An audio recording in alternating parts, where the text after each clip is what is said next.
tragic. Serenity only found in the ashes. Sometimes only way out of panic. Nearest thing to the warmth that you lavish. Silence never felt so wrong. I've been stuck in this hell too long. Remember what the mission was. I can draw blanks when we're home now. Another day, I just wanna see you. What I'm doing, just wanna be near you. Is it wrong, is it right, what never been seen through. All I know is when I'm gone, I gotta be with you. All in vain, if you in my rear view. Never home, I just wanna reach you. Got you all on my mind, got your letter here too. And that's alright, I pray that we may meet soon. Living through dark days, living in hallways. The living dead couldn't stomach how my heart tastes. To be alone together, wonder what we both trade. Hate how the ghetto winter 1-3 have to part ways. Now ain't that bittersweet, at least that's what they all say. At least it shows that we in it for the long game. But that's all news, ain't gon' fix this heartache. Morons on that oxy wouldn't get it, it's a Don shame. Another day, I just wanna see you. What I'm doing, just wanna be near you. Is it wrong, is it right, what never been seen through. All I know is when I'm gone, I gotta be with you. All in vain, if you in my rear view. Never home, I just wanna reach you. Got you all on my mind, got your letter here too. And that's alright, I pray that we may meet soon. Welcome to Club Doom. Eastside with the 2. Summarized it to 11 key parts. Was getting tired. Well, do you have like a... Like what, you got... Do you got like a doc or something? Like a document on it?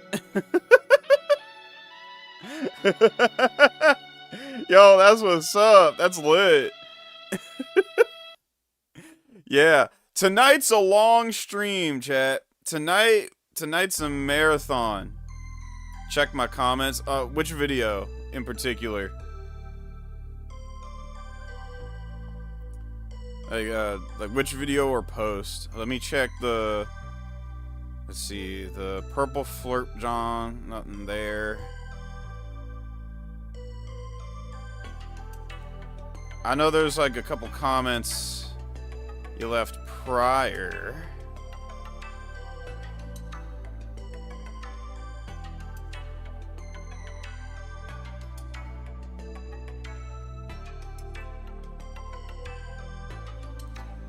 How long? I'm thinking we might go to 12 tonight or something.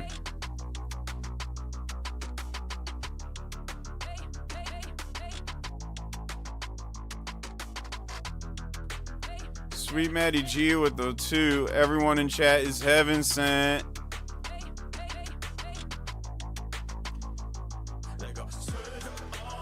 Yeah, but I'm doing a longer stream tonight because I don't think I'll be able to stream tomorrow or the next day. I don't think I'm gonna be able to do that. So I'm deciding, fuck it. We'll just do a long stream tonight. And besides, this was the stream where I wanted to announce the Bodacious vinyl. Yeah, Bodacious on vinyl is now available on its limited run. I'm gonna put the... Let me make sure I have the right fucking thing.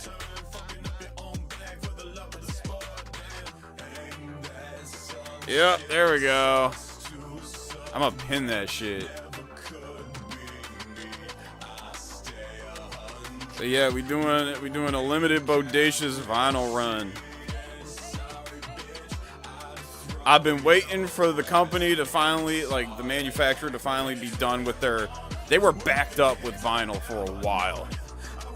Like a fat minute, they was backed up. And it would like, there would be delays and shit would cost extra. Now it's like, they had their final rate and final, like, they're at their regular rate. They're at their regular delivery time. Yeah, they were backed the hell up. Pause. But yeah, they were backed up on orders for like other vinyl projects.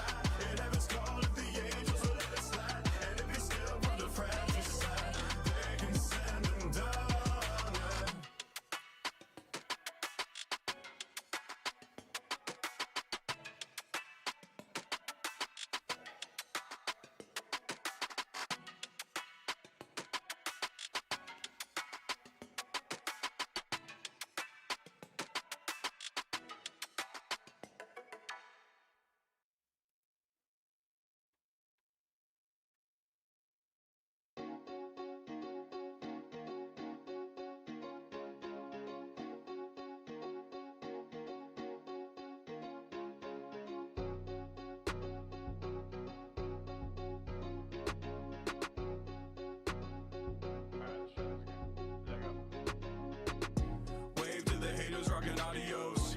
While I run the game, no cardio. They don't even know about that Garfield. I don't even see them outside the Versace still. I held out, but now I let go, feeling sorry for them. What did Rumi say? Life is a Balenciaga shirt. Computer nerds on some count word out shit. So catch me fucked up in the. Alright, Issa, I see a couple posts, a couple Lupe posts. So I think I know where we can go, where we can start. Hell yeah. Don't care what they say on. Like I'ma listen to a broky with no save on. Talking like I'll be a swing man for the faker. Devil in the details, so I be rocking Prada. I'ma have to ask you for a fit check. The sounding way too off. Where your cash been going, bro? You been doing far way too much. I'ma have to ask you for a fit check. The sounding way too off. Where your cash been going, bro? You been doing far way too much. Too much, too much. You been doing far way too much. Too much, too much. You been doing far way too much. I'ma have to ask you for a fit check. The sounding way too off. Where your cash been going, bro? You been doing far way too much. Wrist on broke from the roll section. Girl see me in that gussy and I got her all wet. Her and diabetes types and I got both on me. We meet outside where we buy vintage heroes only. I ain't just a drink, I'm a J Dobby bourbon. I ain't one to hate first, I find that ish corny. Never have I done that move and neither has Jordan. But if you want the smoke, I'll give it to you, no more. Tonight. Don't care what they say on. Like check the price tag, shit will keep you safer. Jealous grow lean with the fatness of a neighbor. Devil in the details, so I be rocking Prada. Don't care what they say on. Like I'ma listen to a broky with no save on. Talking like I'll be a swing man for the faker. Devil in the details, so I be rocking Prada. I'ma have to ask you for a fit check. The sounding way too off. Where your cash been going, bro? You been doing far way too much. I'ma have to ask you for a fit check. The sounding way too off. Where your cash been going, bro? You been doing far way too much. Sweet Matty G with the 2. Reminder that White Drake is the new Darkstalker. Yeah, he's the heaven sent Darkstalker. Exclusive to the cartoon. We still need to watch more episodes of that, I just realized.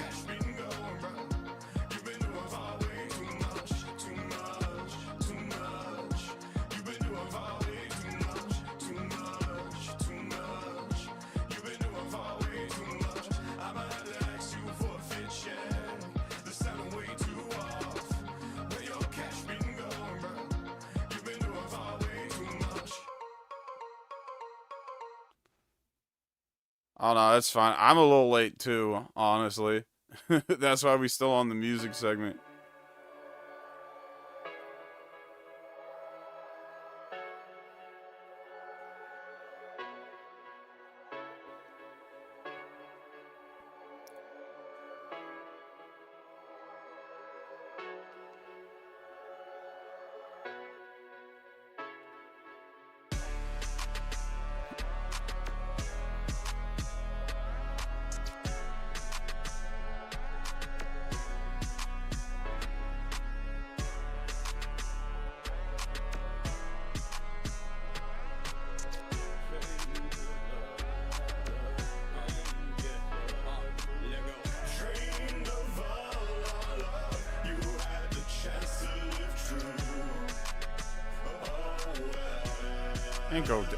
Ain't go down well. That sucks.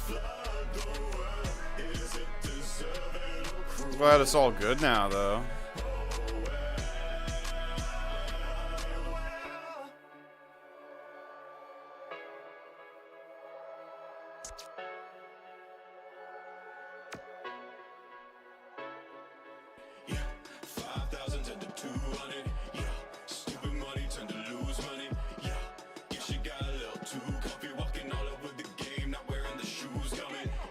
The Nike made it rain for like 40 nights. You was even celebrating at least 4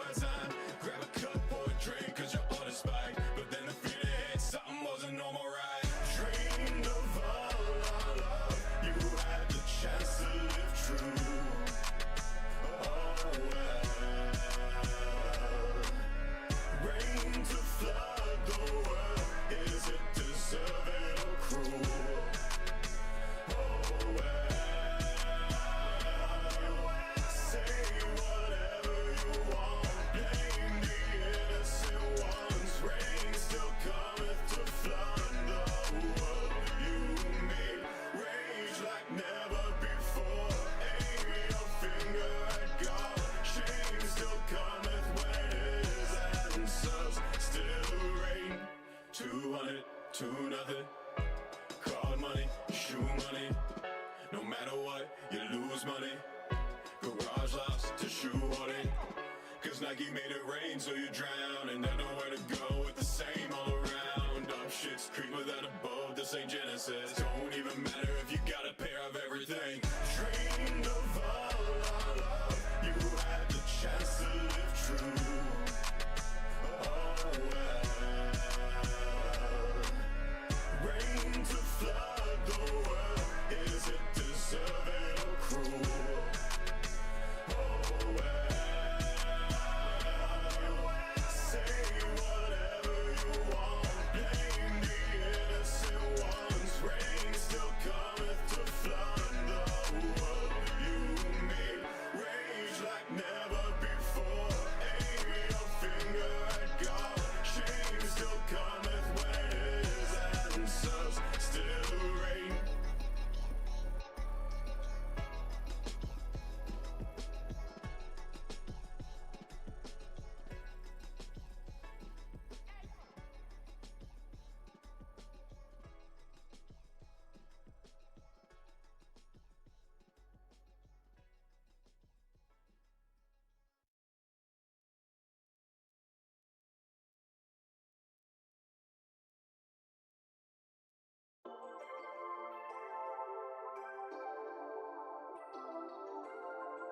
Oh, I keep forgetting this song is on here for some reason. Mind, body, and soul are one With the stars. shining like a tidal tap from afar to regain my love for the bazaar and guide me through the madness.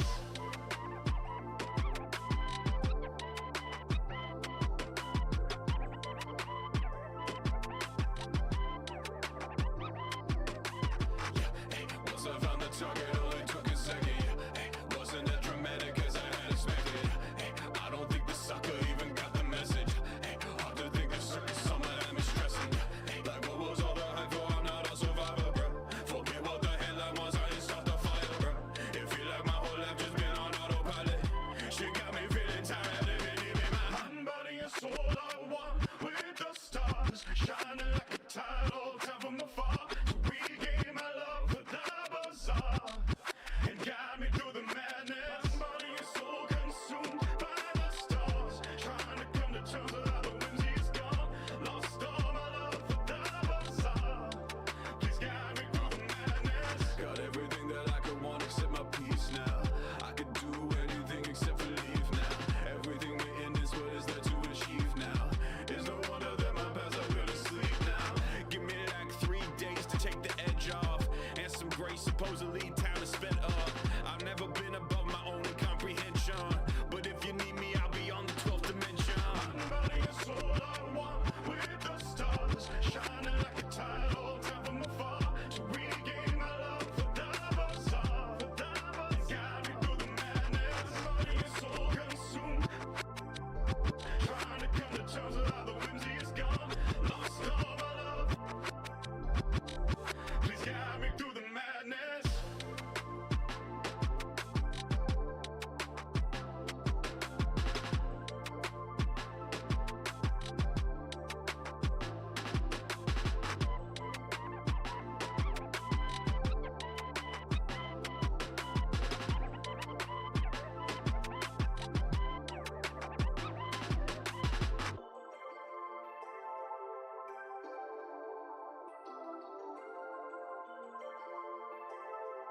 Alright, checking the wall.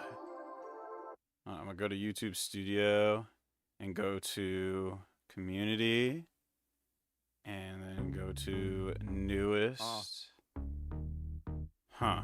Yeah. Okay, maybe it's in held and not published, because sometimes YouTube be holding comments. Low key, I'm just trying to vent. I've had a lot on my mind.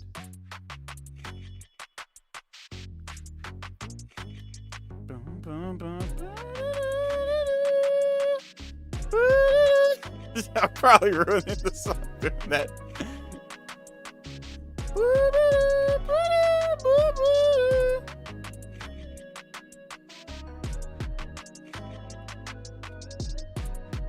Alright, Blue Blader Bot with the 5. Main road was closed, so I had to drive up a 125-degree hill during a thunderstorm in my shitbox car. At least I got another attack done for art fight, and I'm safe. Yeah, bro. At least you got the art fight shit done, and you're in one piece. God damn. Yeah, my area got hit pretty hard too in the middle of the day. And it's still smoggy outside because of the stupid fires. I've been so agitated because I can't do my fucking jogs. I like to do an outdoor jog in the morning, like every morning. And I can't. Because the air is on fire. Fuck, it sucks.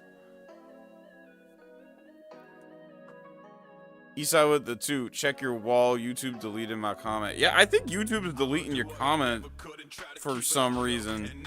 Because it's not showing up in my... Like, I go to YouTube Studio, and I go to Newest. And I even go to Held. And it is like...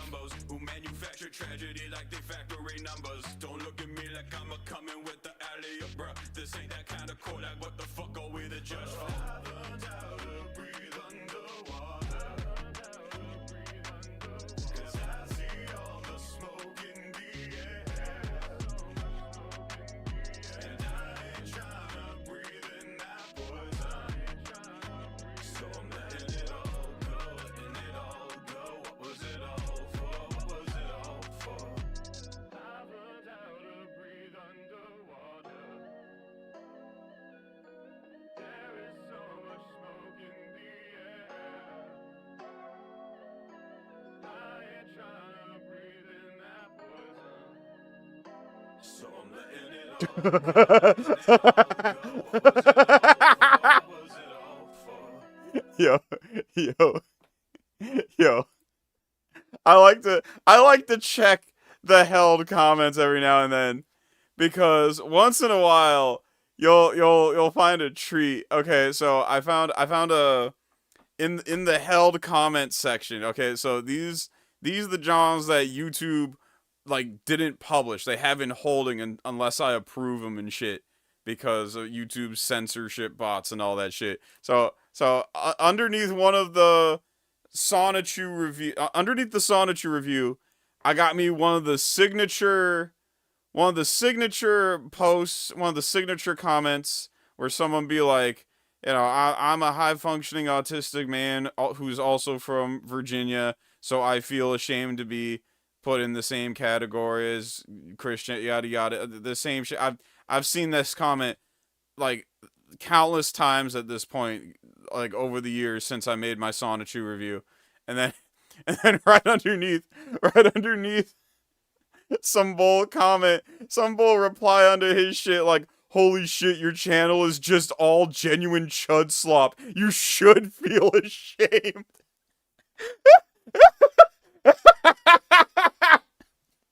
That is a blessed interaction. That is a blessed interaction, and that's the fun. That's the fun of the held section in the YouTube comment, like community shit.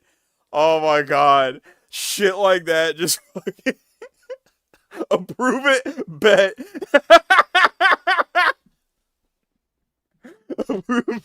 Approved. Yeah. It's just like fucking interactions like that will just happen, and YouTube will put it in the held section. And yeah, checking held is always a treat.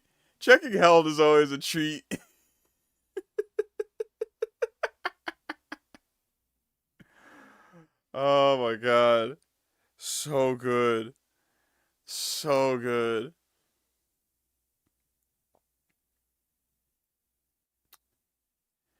Let's see here. Hold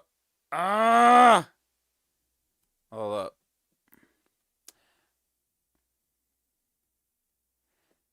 Okay, there's not a straw hat in the... Okay, sent it via X instead. It's a link to a Google Doc. Okay. Twitter has been being a bitch and not putting shit in my notifications. What happens if I... Let me try something. This could work. This could work. Latest. But still no. What the fuck? Bruh. Bruh!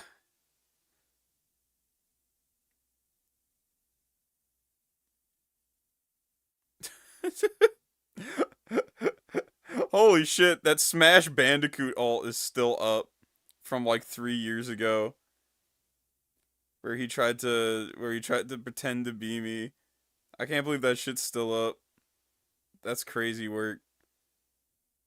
Is he still posting on it? Nah, he ain't posted since August of 23. What a chode.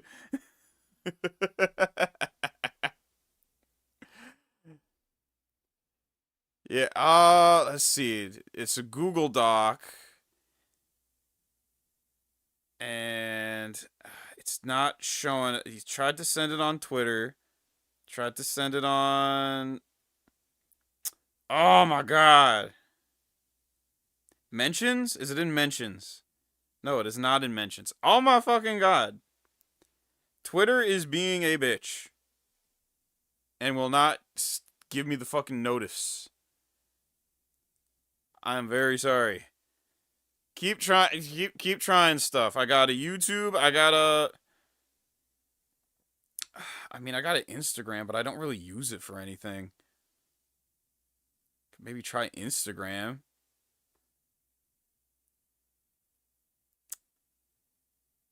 Okay. I'm gonna read. I got a couple supers. I'm gonna see if I can find Isai on Twitter, and then see if maybe I could just hit him up in DMs or something, and we can figure it out, because YouTube and Twitter are both being bitches. So give me a moment. In the meantime, Blue Bladerbot with the 5. I sent the attack on Blue Sky. Oh hell yeah. I had my doubts making the line art and coloring it, but I'm proud of how it turned out. Show it or don't. I ain't your dad. I'll see if there is an occasion for it once I give it a look-see. I will give it a look, and if there's like an occasion where I can put it here on stream, I will definitely do that, because that's always fun. I always like showing stuff on here. Let's see here. We also got Raziel. I think I'm saying that right. Raziel with the 5. You checked out GOG lately? Got a hold of Rise of the Triad 2013 and Singold for dirt cheap. Yeah, bruh. I am about my GOG. Okay, recently I got Bubsy on the John. I got Cult of the Lamb. I got No More Heroes 3. I got, I be getting games off of GOG. I love GOG. GOG is, I just like having the fucking, executable files. You know what I mean? I just like having the executable files. Steam's cool. Steam's got its place, and I do like me some Steam games. There are some games where I can't get anywhere else but Steam. But GOG be hitting. GOG be hitting. Oh man. And like, I think I have an old version. I have an old version of Blood that GOG used to sell. They long since replaced it with Fresh Supply for obvious reasons. But I still have the executable file for the old version of Blood they used to sell. It's pretty lit. Well, even that, I run it through a source port. I do run it through a source port anyway. Because I like being able to play with my, you guessed it, controller. I'm a controller scrub. Oh, and they replaced Fresh Supply with Refreshed Supply. Huh. Okay.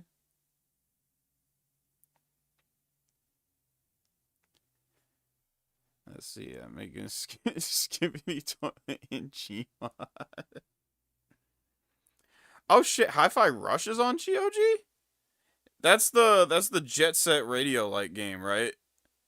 Yeah, I think so. They they delisted Fresh Supply. Damn. They they be doing too much.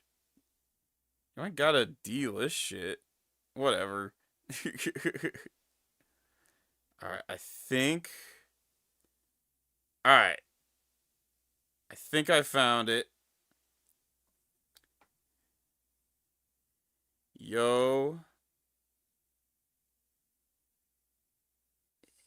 Hit me up with that Google document. Please. Yeah, I'm not just shorting it. I'm not just making it short for doc.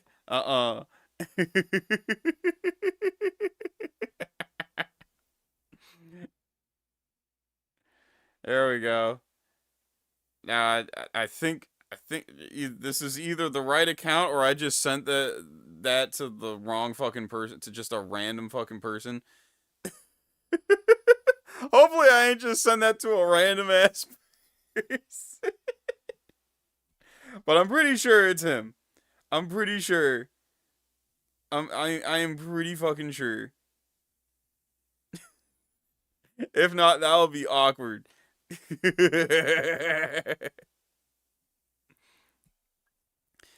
But in the meantime, chat. In the meantime, what can we do? Hold up. I had an idea. I had an idea of something to do in the meantime, and it just left me. It just left me as I. Oh, now I remember. Now I remember. I wanted to react to since we're doing like some music related stuff today. I wanted to react to some of these Anthony Fantano reactions. So, what is it? Needle Drop. No, not hating on Eminem for 20 minutes, although that's a good video. That's a good video. But yeah, Fantano reading whack bars for 9 minutes. I wanted to quick react to that. I wanted to quick show y'all some of this. Because, there's some classics in here that some of us may recognize, but then there's some other shit that I don't think I've ever shown y'all, because whack bars are always fun. Always a fun time. Always, always, always a fun time. So, in the meantime, while we are waiting to see if I get the Lupe Google Doc, or if I just messaged some random ass person. I'm pretty sure it's Isai. I'm pretty sure it's Isai. But there's a part of me in the back of my mind that's like thinking it would be mad funny if it wasn't Isai.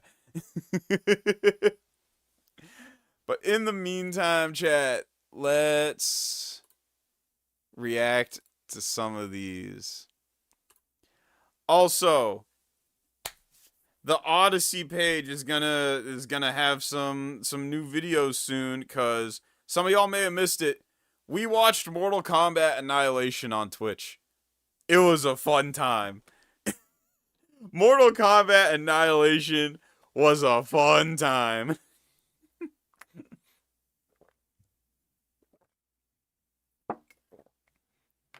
Oh my god. That ending fight of the animalities between Liu Kang and Shao Kahn is... That movie sucks. That was the point. That's why it was fun. It was hilarious. Oh my god. Like, it was so bad. And I loved it. I loved every minute of it. Yeah, the fucking Hydra and shit. Oh, bruh. So, yeah, let's react to some of these. She put that thong on my groin, and then it go boing. We all recognize that one. We've done the Big Sean stream before. We've done a Big Sean stream. We all recognize that she put that thong on my groin, and then it go boing. Oh yeah, the skull mask was stupid.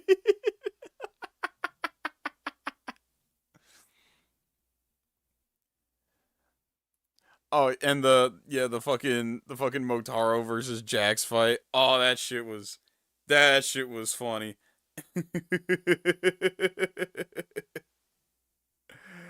Oh, fuck. And Shiva. Oh my god. Shiva was done so dirty. It is insane. Shiva. Justice for Shiva, man. Justice for Shiva. And the lady who played her. The worst part is, like, the Shiva costume wasn't even that bad. It was just her attire. Like Shiva, like, practical effects wise, looked somewhat believable. It was just like the costume they gave her made her less like a Shokan warrior and more like she came to Earthrealm to join the WWE or some other wrestling league or some shit. It was really funny. Oh my god. Yeah, that movie was a train wreck, but it was my favorite kind of train wreck. Know what I mean? It was my favorite kind. Isai with the 2 sent it again, and I got it. Alright, and I sent it to myself so I can put it on the compooper at some point. Appreciate you heavy for that, Isai. You didn't have to do all that for little old me. Dang. That's how I know you a real one. And we might watch if we are up for it. Like I said, we're doing a long ass stream tonight because I won't be able to stream tomorrow or the next day. But like we can also watch the FD video, or at least half of it. You know, I'm pretty sure like we don't need to know the ins and outs of like, Lupe Fiasco grew up in the household of a former Black Panther who like trained him in martial arts and stuff. Well, I guess I say it out loud. I'm making it sound like it's just boring childhood shit. You know, yeah, it was just a typical childhood for a kid in Chicago. Yeah, he had to like walk on like hot coals and what was it? It was like the bed of nails. They did it on Jackass, but not like the mainline Jackass movies. It was like the B-side movie of Jackass. Yeah, typical childhood shit. yeah, I'm playing it off as if it's just like normal childhood shit. And it's like, oh, that's a skip. We could just skip past that. But now I'm saying it out loud. It's like, oh wait, nah, that's actually interesting.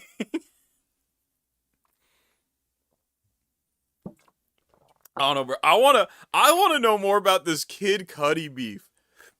Apparently, Lupe Fiasco has been threatening to beat the shit out of Kid Cudi for like the past 10 years. Like there's whole articles and shit that just pop up every now and then for like the past 10 years or so. Like there'll just be random articles that'll like pop up where it's like Lupe once again threatens to beat up Kid Cudi. I don't even know what Kid Cudi did to piss him off. He just really wants to fight Kid Cudi. Honestly, I like to... I don't even want to know the context. I don't even want to know the context. I feel like if I learn what initiated this little one-sided beef, then like it ruins the magic. I just like to... I just like to think it's a Flats SpongeBob kind of thing. It's like, hi, Kid Cudi, I'm gonna kick your butt. Why would Lupe Fiasco want to kick my butt? I haven't even said 3 words to the guy. Hi, I'm Kid Cudi. Shit, that's 4. Oh, I love it. I love it. And people look at me and others like we're fucking weird. Oh yeah, that's the thing. This is part of what makes Lupe so interesting. Like, he is a good artist. The Cool is a good ass album. The Tetsuo album is a good ass album. That other John with like the symbol on it, I forget the name of that one. Like he has a catalog, dude. Like, he is good. he just does strange shit, like threatening to kick Kid Cudi's butt every now and then.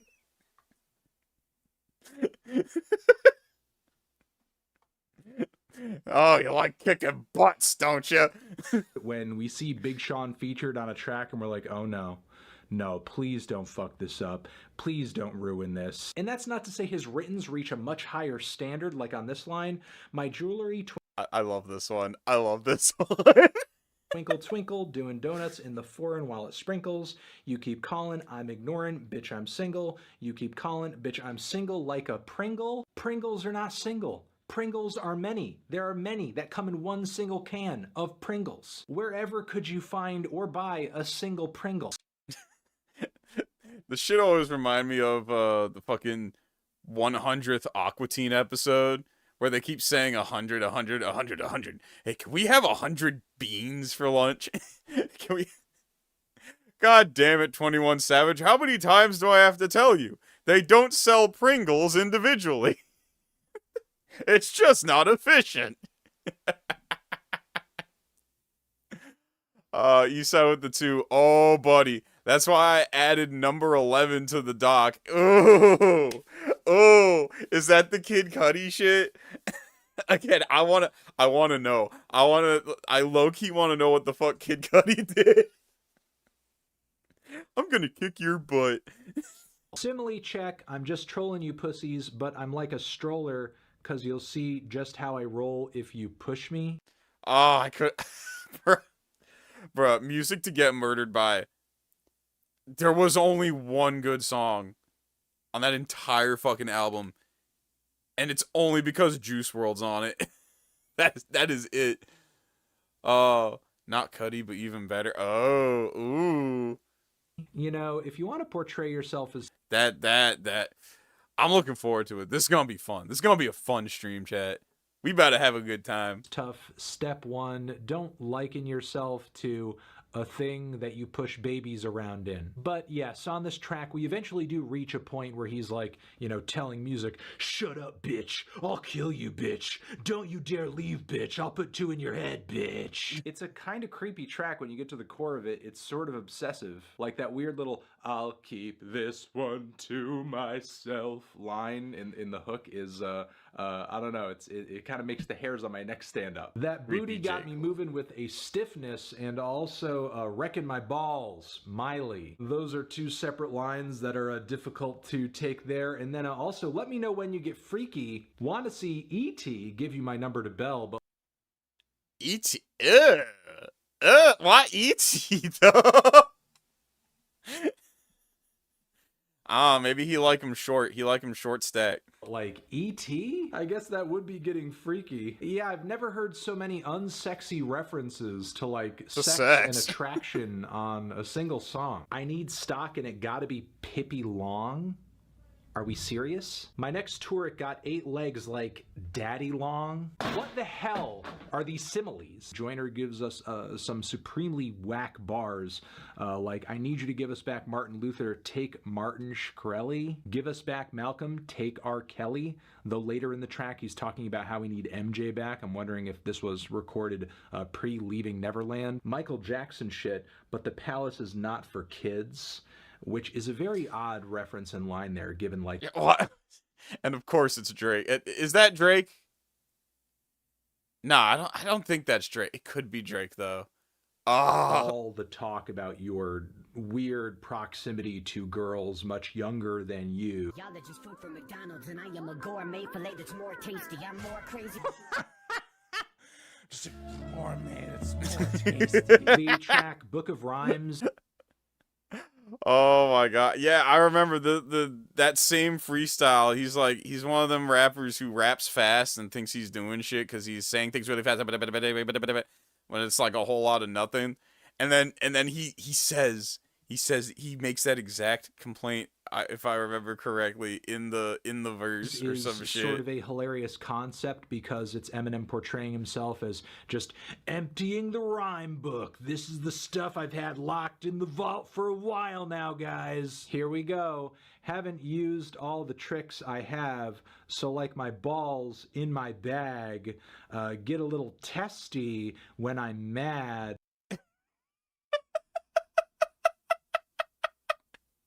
Get a little testy when I'm mad. And then I love in the parentheses, I'm mad. I'm mad.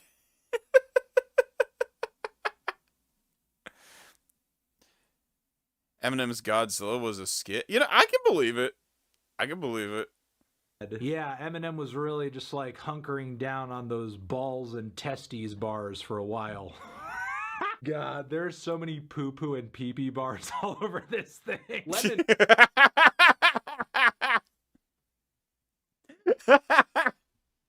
Again, I've said it plenty of times. I have said it before and I'll say it again. I low-key agree with Benzino. I think Cassidy could beat Eminem in a rap battle. It's really just a matter of who would give the least amount of poo-poo pee-pee bars. Because they both have a bad habit of doing poo-poo pee-pee bars for no reason.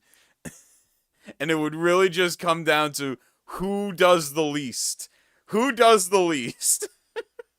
Drop not only features the stomach-churning lyrics of, oh god, I can't say it. How many licks to lick your lemon drop? How many licks to lick your drop drop? Oh, yeah! I just want to hear you say you miss me. Oh, this one's good. This one's good. This is like my favorite needle drop video ever. Just the fucking nav shit. I know it hurts you every time you diss me. When I'm fucked up, you're the one I'm always hitting. When I lost you, I feel like I lost my kidneys. Like I lost my kidneys! The demise of our relationship has resulted in me going to regular dialysis treatments. Actually, you bring up a good point, Isai. In fact, hold up. Batman Beyond Ill. I believe it's 8.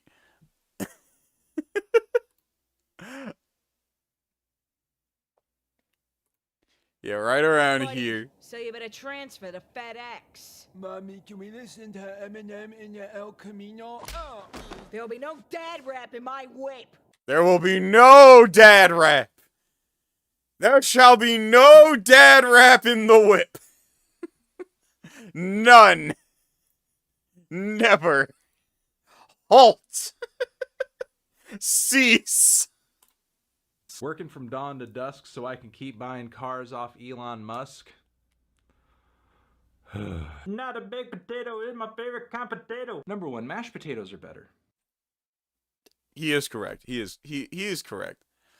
This is like Joyner Lucas levels of corny, because this type of pickle we're in's hard to deal. Boo. As in like deal, like dill, like a dill pickle. Deal Hey pickles. there, lovely sister, won't you come home to your mister? I've got plans to hug and kiss you. I've got plans to hug and hug you. Ooh, I love my wife. I love my wife. Hey! Oh god, I just feel like I'm nonstop ranting about how trash the lyrics are on this record, but that's literally like all I can do. They're really bad. And of course, the Tom McDonald shit is funny too. Anytime he reacts to Tom McDonald, it's a good time. He even struggles on his own, like on the. Look, Isai. The Iceman was a nice man, and now he's hot and cold. At some point, hold up. At some point, I want to react to some. I found a couple pro Drake videos. That I think would be fun to react to at some point. We got Eric Jackson's Drake won. It was a 20 versus 1. Let's see. A speech from Arrested Development. So this Eric guy reviews, I guess he goes by Arrested Development? Yeah, a speech, Arrested Development on longevity. Yeah, okay. So they do an interview, and Speech, who I guess has been like a hip hop journalist or hip hop artist for a minute. Hold up. Empire comment featuring the legendary Speech, frontman of Grammy-winning group Arrested Development. Okay, yeah, he interviews Speech, and Speech talks about how Drake won because he's still around. Because even though Kendrick embarrassed him in front of the entire fucking world, because Drake is still around, that somehow means he won because he's got the longevity. I don't know. It was a really weird. It's a weird interview with I don't know. I just think it would be interesting to watch. It'd be really interesting to watch. I wanna hear your guys' opinions on it. And then there's this. Especially since this do seem like a good interview too. This do seem like a good interview.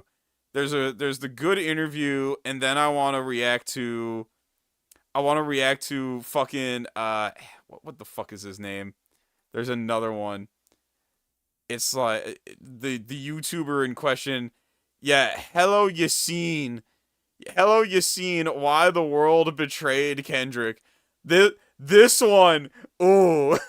I have some retorts for the Speech interview, but them's just retorts. It's like I get what you're saying, Speech, but at the same time, just imagine I see your point, Mr. Shapiro. However, the fucking wolf turning around and he got a double chin. It's like that. While the hello Yassine shit is more like, ooh, I got some mean shit to say. This is a brain dead take from a brain dead slop channel, and I got mean things to say.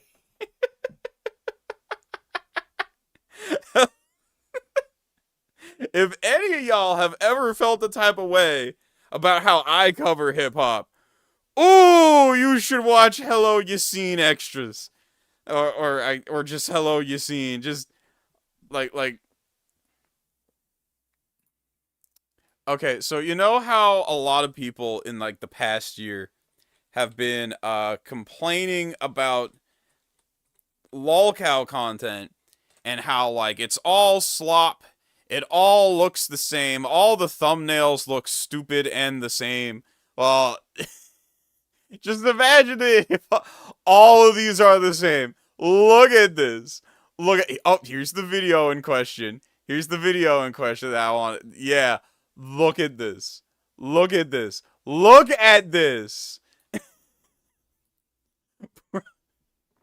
I hate the algorithm. I hate what YouTube has become. I hate what social media has become. I really do. Remember Newgrounds? Remember you would hop on Newgrounds back in the mid 2000s and they'd be like, "Hey yo, there's a new fucking Super Mario Bros. Z. It took Alvin Earthworm a year and a half to make, and it shows because it's really fucking dope." Or oh, there's a new mixtape on DatPiff, and it's really the new Dream Chasers 2 by Meek Mill and shit, really fucking good. Yeah, who remembers that? Who remembers when it didn't all just look like this? Look, I'm still going.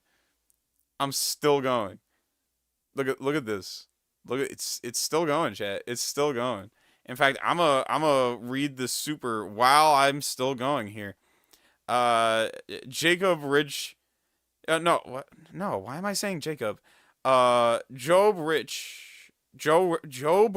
Richardson. Why am I having a hard? I have said your name before too. That's what's pissing me off. I've read it before. I should be able to do this. But Job with the 2. Rack's ass logic. I got my ass beat, but I want. Look. Drake's still standing. I'm still standing. I showed up and I showed out. Yeah, it's like takes like that. That's what's been weird to me. They like because Drake is still around and like still making music that, you know, some of his fans still enjoy. That somehow means he won the beef or something. It's a really weird. I don't know. To me, it just kind of sound like cope, low-key. It kind of just sound like cope. I'm still going, by the way. I ain't even.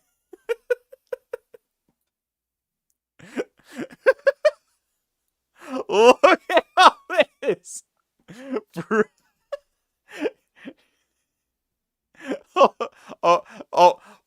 I thought maybe the page like reset itself, but no, this is from 8 months ago, so this is just another Lil Wayne video. They're all like this shit. They're all look still going. Do you believe in love after love? I can feel something inside me say, I really don't think I'm strong enough now. Do you believe it? Oh my god. Oh, hold on. Okay. The color's inverted this time. The color's inverted. Okay, now it's a black background with a white arrow in text. Okay, so some you know, that's different. There we go. He's innovating, chat. He's innovating. Oh, and there's a little more. I think the exposure's higher.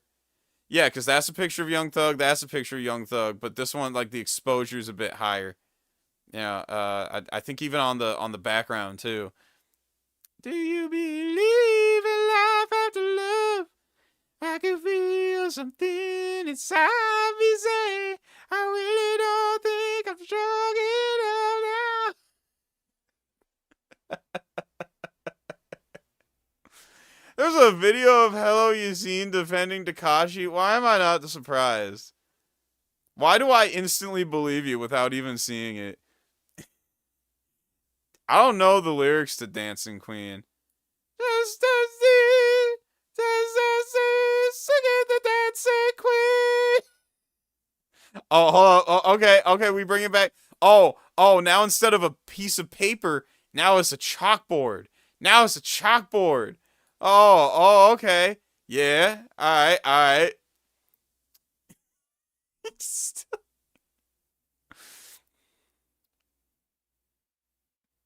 Oh, I like how we've gotten so far down the slop rabbit hole. We've gotten so down far, we're starting to see, like, we discovered the origins of the thumbnail. we discovered.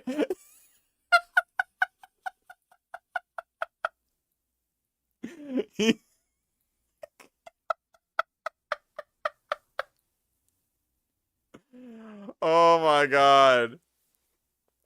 Oh, okay. Hold up. This is probably how it started, because that one's a bit clever. I like that one.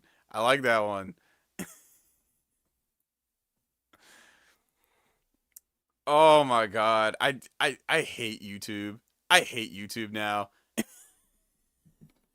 I hate that it's this now.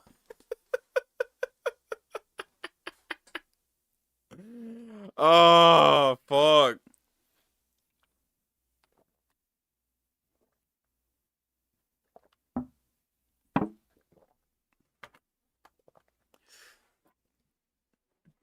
But yeah, I got some words regarding that why the world betrayed Kendrick video. I got some retorts for the speech interview. Oh my god, oh my goodness. Now I remember. Yeah, we did a stream about Arrested Development in speech like a year and a half ago. So like I wasn't recognizing him. But yeah, it's... Oh my god. Oh my god. Oh my god. Yeah, that's right. Small Corner recommended a whole, like, video essay, like, a whole fucking, like, review of that last Arrested Development album and shit. Oh my god. That's right. Oh, that's funny. Oh, that's funny. Now that I remember the context of who Speech is, that's funny. Oh my god.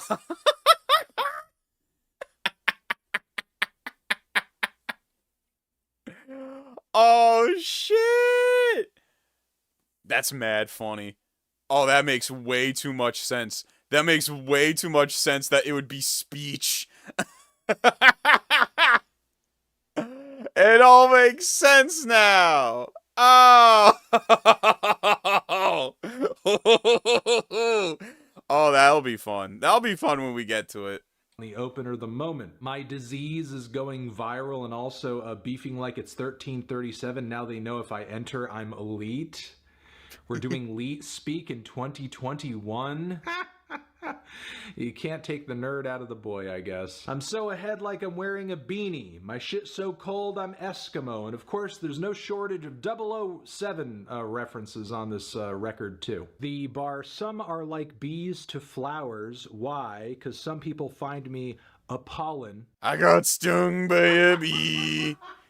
Is actually one of the most appalling bars on this record. Eye contact on my torso. I don't have eye contact on my torso. This isn't bad, it's okay, but then she's like, why they put the dick in the pussy? Why they put the dick in the pussy? Why they put the dick in the What pussy? does it Why they mean? put the dick in the pussy? What does it mean? Fuck you. Oh. The beat. So that hole must have been dug, cause it just died, like food coloring does. I don't hate trap, and I don't want to seem mad, but Oh, I gotta, cause I don't remember. I don't think in this compilation does he bring up my absolute favorite revival bar, Needle Drop Revival. If you ain't heard Revival, you are not ready for this. You are not ready for this. Hey everyone. Where it at? Where it at? Where it at? The internet's busiest music nerd. Mix do not help. Worst bar on this track has to be cause this type of pickle we're in's. We saw that one. As in like laugh. Maybe not in a way that Eminem intended, but I guess that's an upside. And there are numerous contenders on this thing for the worst bar. Girl, you're just gonna have to put Oh, here it is. laugh. Here it is. Here it Maybe is. not in a way that Y'all Eminem ain't intended, ready. but Y'all ain't ready I for guess that's an this. upside. And there are numerous contenders on this thing for the worst bar. Girl, you're just gonna have to put them other chumps on the back burner. You got buns? I got Asperger's. I just bodied the beat, so that hole must have been dug. You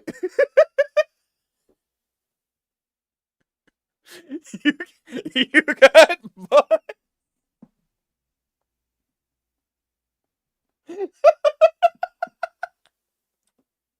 One more You're just time. gonna have to put them other chumps on the Chumps back on the burner. back You burner. got buns? I got Asperger's. But in fact, where the old me at? The same cat who would take that feedback and aim back. I need that. Yeah, I mean, You got that's what I'm buns. saying. I That's what I've got been saying. asthma. Where is that guy? Do you know where that guy is? Do you have his email or phone number? Is he coming back anytime soon? I mean, the closing track on the first disc has Drake saying, too many Walt Disney characters, mouses and goofs. I mean, you know I love a challenge, but challenged by who? Challenged by who? Not Pusha T, apparently. No. No, thank you. Don't act like you're taking all comers when you're not. Especially with bars like, I would rather lose my leg than lose their respect, but that'll never happen the way I'm watching my step. Please, just give me some catchy songs, like maybe a few Marvin's Rooms here and there, and let's just call it a day. Beautiful bar, you toying with it like Happy Meal.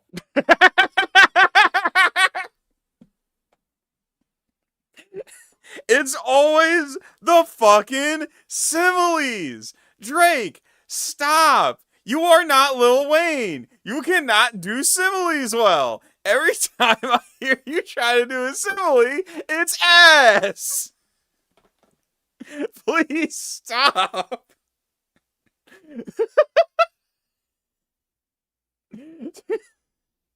Beats by Z3PO. Been a member for 28 months, so a little over 2 years. Duply Agony of Bad Freestyles is a good watch. Oh, shit. Have I seen that before? I might have seen that. But you know what? Screenshotting it. We might do that. We might do that tonight. Tonight!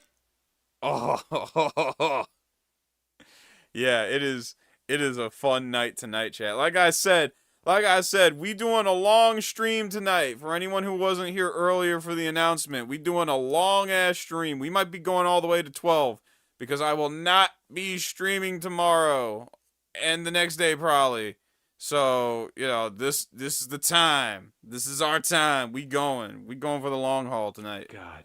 Where are the ghostwriters? Where are the ghostwriters? Where are the guy ghostwriters? dabbles in blatant pedophilia. Even though Oh he yeah, sort of this seems to excuse the that on Dora the Dora the song, I Explorer think. track, saying that it can't be pedophilia because Dora the Explorer. Yeah, okay, is a white drawing. Bowser. It's an animation. Because she get wet and she sucked me like an insect. She my stepsister, so I guess that's incest.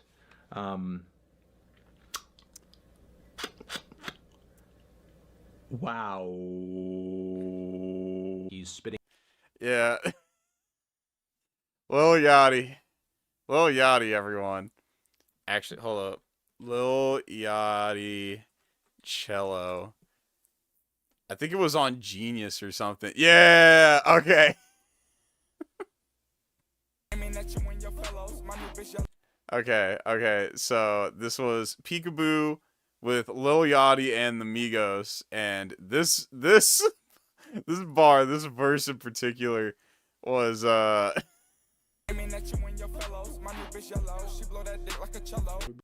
she blow that dick like a cello. She blow like a cello, chat. Like a cello. Definitely something you put your mouth around.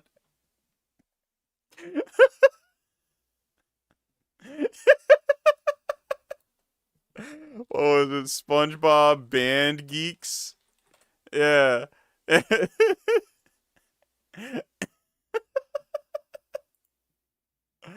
or what was it? It was SpongeBob Band Geeks. Yeah. Yeah, there we go. This. She blow that dick like a cello. Bitch cello, she blow that dick like a cello. Okay, let's stop for a second. Before you come at me, I'm gonna let you know, okay? I guess for a second, I thought a cello was a woodwind instrument, and it is not, okay? And nobody ever said shit, you know what I'm saying? Nobody's ever, hey man, I don't know. Nobody ever pulled up a picture and said, hey man, I don't know if you know what this is, but it ain't that, you know what I'm saying? And, you know what I'm saying? I'm fucked up. I thought Squidward played the cello. Squidward does have. I think he got a cello. I do think Squidward got a cello. I remember the Squidward is my best friend in the world. I remember that. That was at Squidward's place. I don't know if he plays it, but I know he has one. Too bad that didn't kill me. About wanting to be bipolar because Kanye's bipolar, falsely thinking that maybe if it was he had some sort of chemical imbalance, he'd be creative. I've been playing too. bassinet for years. The line on here about him having a biracial penis. And there are quite a few bars on this thing. I would much rather. Why is he talking about his penis? As soon as possible. More crazy than a short lady trying to give birth to 84 babies. I'm more.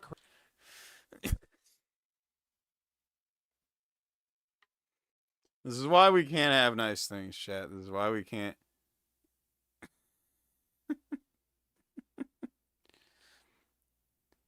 Bassnet. Okay, fine. I never studied string instruments. I just know you don't put your mouth around a cello. Crazy than a lady trying to give birth to 84 babies? Why? Imagine you're at a fucking rap battle and you said that right in the face of another dude. I'm more crazy than a short lady trying to give birth to 84 babies? Eminem is on his deathbed on this track, and he's still writing bars like there's a bunch of dudes in the emergency room going, "Oh! Oh! He does put out a simile, though, where he compares himself with a liar's pants, saying he's on fire, though. It's a bit much. I grabbed her ass so she called me a perv, opened her legs so I had to insert, make my own beats, and I write my own words."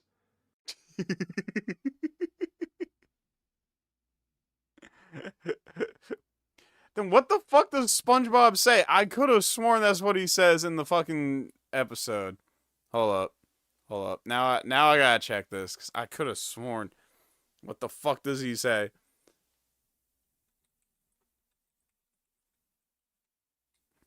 Yeah, Squidward is my best friend in the world. Original. So dumb Patrick fell asleep on you, huh? Some friend, a real friend, would perform for you. You play? Are you kidding? I've been playing bassinet for years. Oh, that might just be the joke then.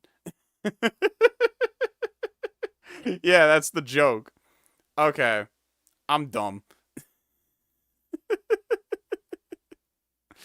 Look, chat, I make my what was it? I make my own beats and I write my own words. I'm just like Nav. It's a bit much. I grabbed her. Am I thinking of a no? Lil Yachty's thinking of a clarinet. Lil Yachty's thinking of a clarinet. Lil Yachty said in his song, "She blow my dick like a cello," because he thought Squidward plays the cello. When no, he was thinking clarinet. But I do think Squidward probably owns one. Her ass so she called me a perv, opened her legs so I had to insert, make my own beats, and I write my own words. You know, I was just so amazed by the content of what was delivered on the song. I was like, this cannot be conceived by one man. Surely it's a god telling him to say these things. Surely it's Zeus himself producing these beats. Just because you're rapping fast doesn't mean that you're saying something. That's you! That's you! That is you! That is you! What the fuck?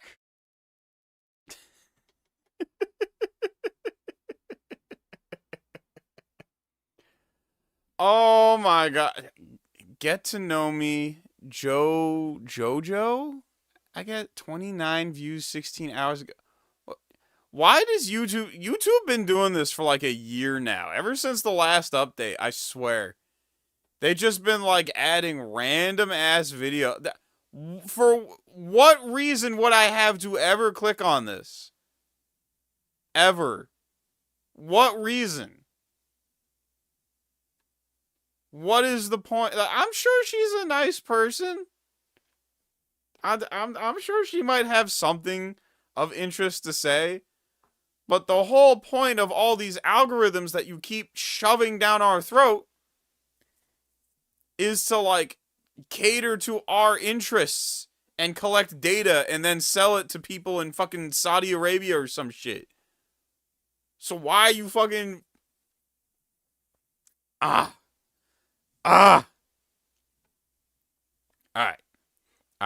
I think now is a good time to get into the main topic.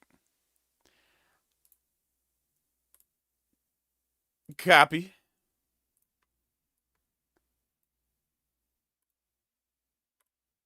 Paste. We talking about Lupe. We talking about Lupe. Oh my goodness. Again, appreciate you, Isai, for this. He went all in. He went all in on this, bruh. Hell fucking yeah. This like became a passion project for bro. Appreciate you heavy, man. This is tough. This is tough. So we got a whole Google Doc of Lupe Fiasco lore provided by thissa in chat. Let's see here. And all right, we good. How does that look, chat? How does that look? Y'all able to see shit? Are y'all able to see shit? Yeah, apparently it's the Lupe files, apparently. Provided by thissa. He wants to give some extra context as to why too small. Okay.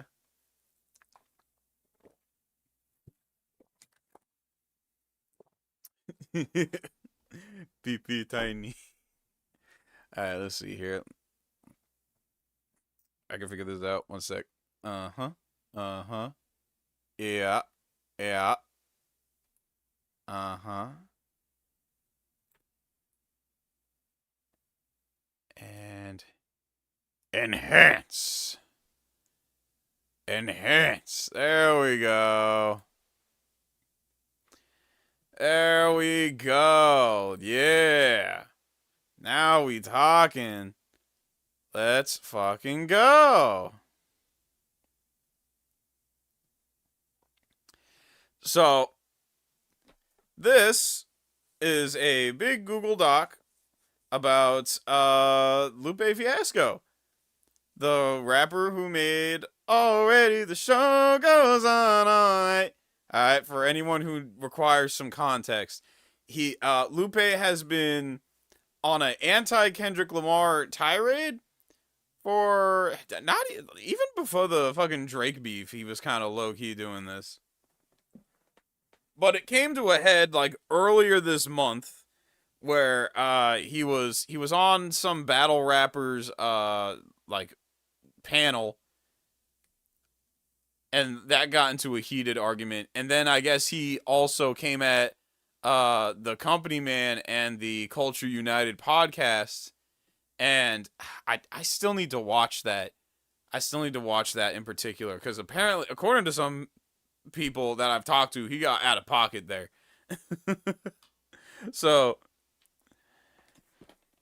but before we go into that, I wanted to get like some context into what's been going on with Lupe. And thissa in chat, a regular in chat, you've seen him. He decided, fuck it, we just gonna make a whole ass Google Doc. So let's see here. Timeline adjustment for Lupe Fiasco. Here is the message structured for a clean copy paste. The anti-industry myth. Let's see. A post-mortem of Lupe's ego. Lupe really thinks... What the fuck is my... Okay. Let me try that again. My fucking cursor disappeared while I was reading. Alright. Lupe really thinks he's the hero in this shit show of a reality he's manifested. While people made it cool to hate Kanye, you have to give Ye props for relishing in the role to fuel his drive. Lupe is the exact opposite. When a mentally unstable Kanye managed to look more stable than Lupe in business, the irony is deafening. They're both Chicago natives, yet the one with the Kardashian pandemic managed to outlast his peer because he actually knew how to play the game. Number 1. The Sony days. A refusal to evolve. Before the Atlantic era, Lupe's time at Epic with Deepak and his subsequent solo deal at Arista were his first real industry wake-up calls. He was exposed to the machine early, dealing with the creative friction of Deepak's gangster rap aesthetic and the fallout of being dropped when L.A. Reid left Arista. During the Arista days, he was able to work on a version of Food and Liquor. Yes, the album has major differences compared to the version that would eventually be released by Atlantic. Also, the Aristocrats' music is essentially a scavenger hunt to find.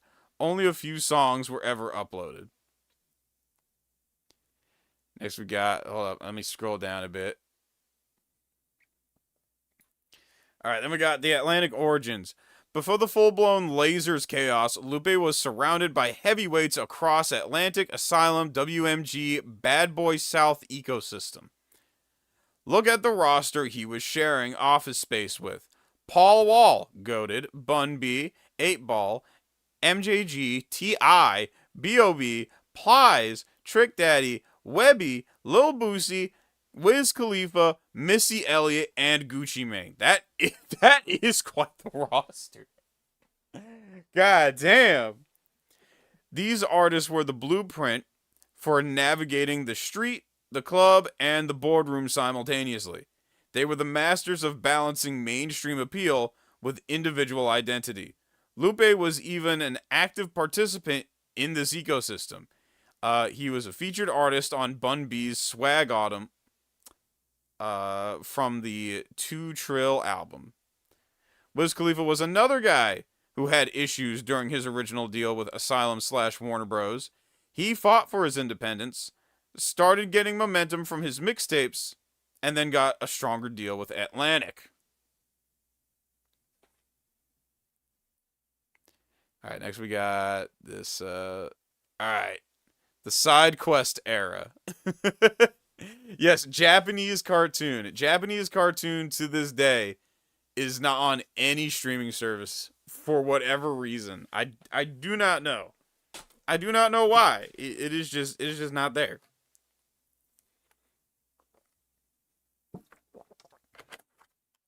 We were able to listen to a bit of it on YouTube. It is available on YouTube, but like not via YouTube Music. They're like re-uploads and shit. He spent his energy on niche side projects like Japanese cartoon and Child Rebel Soldier. Those concepts were cool, but they were a retreat into a bubble, a way to avoid the realities of being a major label artist. He wasn't fighting the system. He was hiding from work. Damn, Esai, that's a bold claim. That's a bold claim. But you know what? You might be right. I don't know. It could... could be, couldn't be. It could be, couldn't be. I don't know. That... It's hard to say with Lupe because he has done, like... He has done fight the system shit, like, to his own detriment before. Like, I remember hearing about the fucking... What was it? He got a song from Food and Liquor 2, I believe, where he talks about something baby, Middle East getting bombed, or Palestine getting bombed. Obama ain't say shit. I think that was on Food and Liquor 2. Apparently there was a performance at either the White House or some other event that I think Obama was attending where Lupe performed. And apparently he got up on stage and performed just that part of that song, like, on loop for 30 minutes. to the point that men in black suits pulled up to the stage and escorted him out of the event. You know what would have saved him, chat? You know what would have been really funny? You know what would have been really funny? Once he saw the fucking, like, the Secret Servicemen and shit, like, walking up to the stage, he should have just quick, like, switched it to that song from the Boondocks. Dick riding, Obama, Obama. Now I'm dick riding. He should have just immediately switched to that. That should have been in the lineup. He should have planned ahead for that. Dick riding for tomorrow. Dick riding for today. Dick riding for the straight. Dick riding for the gay. Dick riding for America. Dick riding for Iraq. It's okay to ride that dick just as long as it's Barack's. He should have sang that too. That's what I would have done. As soon as I had seen, like, you know, men in black suits at the event fucking like pulling up to the stage, I would have just quick switched it. It's like, all right, 1, 2, 3. That would have been great. Esau with the 2. Armpits by Dat Pack. Dat Pack. Why am I thinking Matt Pat? Da Pack. Well, I don't fucking know, dude. I can apparently read. I'm reading a Google Doc right now. I have a degree, chat. Fun fact. Let's see. Armpits by Da Pack was trash. That was his first track. God damn. God damn. We might need to listen to that. We might just have to go listen to that. Okay, so apparently, Lupe, according to this doc, was hiding from work. Fun fact, hip-hop saved my life serves as a bridge between Lupe Fiasco, the Houston...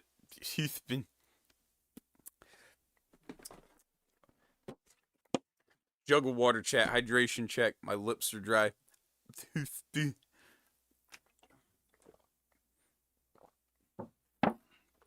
There we go. Now, now my lips are wet. Pause. Not loose lips. Search it now. Okay, yeah, you know what? Fine, sure. Let's see. What song was it? Wasn't it? Oh, yeah. Armpits by Da Pack.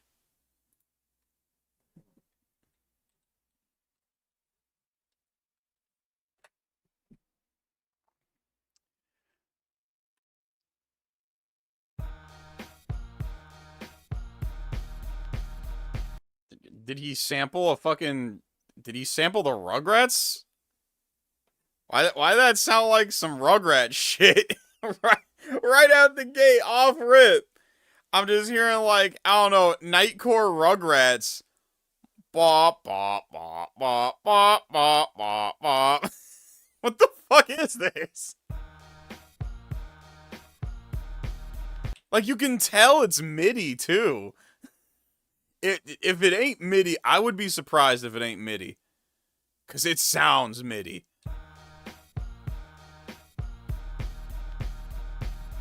Fucking Nightcore Rugrats OST head ass. Niggas, bitches, pimps, tricks, whoever you with. Let me see them armpits. Much steel, dusty ass, shit ass, Steve when you pass me. Let me see them armpits. Yo, hit something, pop something, move something.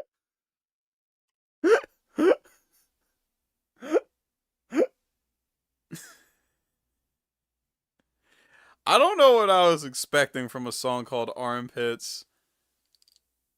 I probably should have expected that, but... Let me see the armpits. No.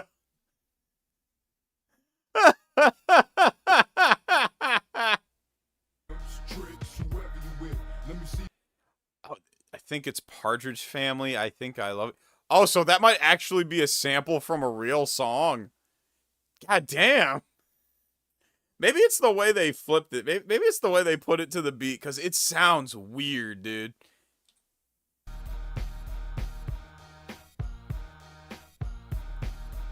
Like, it almost sounds MIDI. Let me see them armpits. Much steel, dusty ass, shield ass, Steve when you pass me. Let me see them armpits. Hey yo, hit something, pop something, move something, rock something, spit something, cop something, do something, lock something. You want your life to lift your arms up, nigga, put your palms up, get them guns up. Come on over, we got weed in the rover. You can get your hands up, you can bleed in your shoulders. I'm the Holy Ghost, ask them Jehovah's. I'll leave no witness, nobody but the chauffeur. You might see me on the sofa with Oprah. Nope, you gon' see me on the screen. For catching a 3 to 15 for this screen.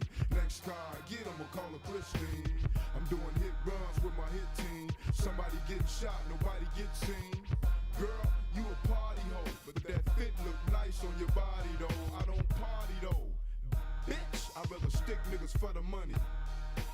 And baby, this ain't a party song, but I hit hoes with the Bacardi long. Dick stroking, bush and bustin' shit open. Big pimpin', big scoping, the tip closing. Niggas, bitches, pimps, tricks, whoever you with.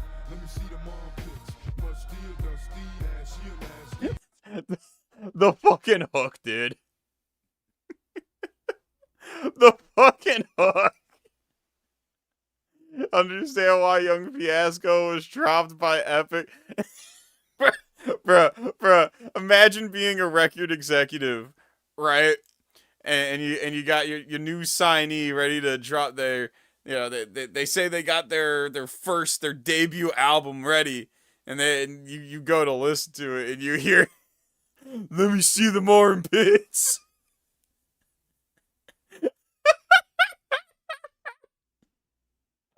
Oh, nah.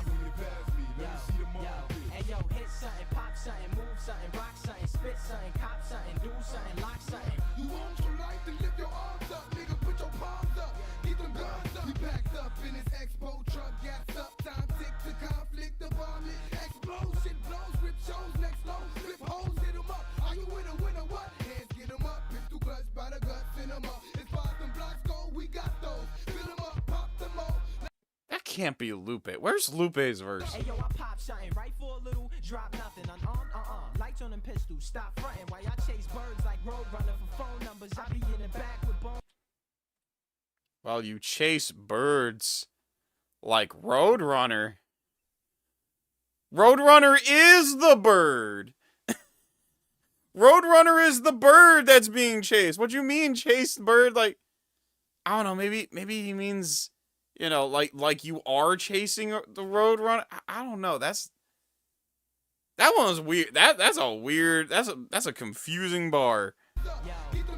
Hey yo, I pop something right for a little, drop nothing. Unarmed, lights on them pistols, stop fronting while y'all chase birds like Roadrunner for phone numbers. I be in the back with bone crushers and known hustlers. Big bill niggas, big deal niggas. One call you killed, all ill niggas. Want beef, better be extra sure. My niggas be under your floor, so stay on your toes like pedicures. My 16s make other rappers quit dreams. Try to sing and list in the Marines. Zero tolerance, I leave hero tolerant. You better have Shapiro and Cochran, and you can ring it up like Johnston's. Feel me? Course not, still be on top, on the rock. Build me for your spot, for real, bitty. Honor that. 18, longer gap, corner cat, stronger raps. When Lou on, who gon' be stopping that? Niggas, bitches, pimps, tricks, whoever you with. Let me see them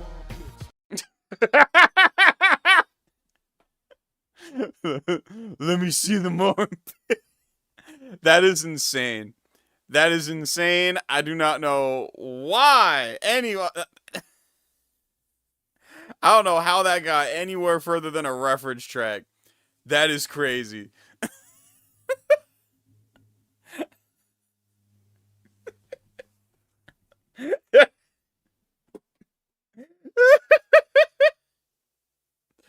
You know, you got MC.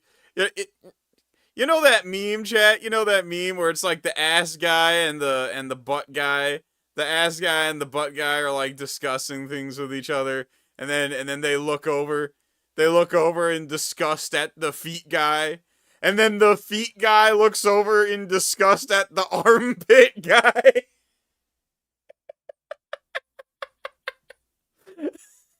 I never knew we would. I never thought in a million years that we would get that kind of representation in hip hop, but anything's possible. Anything's possible. Apparently. Let me see them over. That is diabolical. Okay, so fun fact.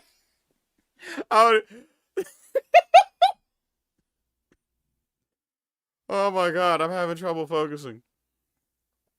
Okay, so fun fact, Hip Hop Saved My Life serves as a bridge between Lupe Fiasco, the Houston rap scene, and Pharrell, because it is a direct narrative tribute to Houston legend Slim Thug's journey to success. By producing a track centered on Slim Thug, the same artist whose career was catapulted to national prominence when Pharrell executive produced his major label debut, Already Platinum, Lupe effectively tapped into the bridge Pharrell had already built between the Neptune's polished production style and the gritty, slowed-down Houston sound. Then we got The Japan Obsession, a gatekeeping mechanism. Ooh, that's a fun header. That's a fun title. Lock in. I know, I'm trying to lock in. But I can't stop thinking about them. Let me see them more in peace. Can't stop thinking about it, chat. It's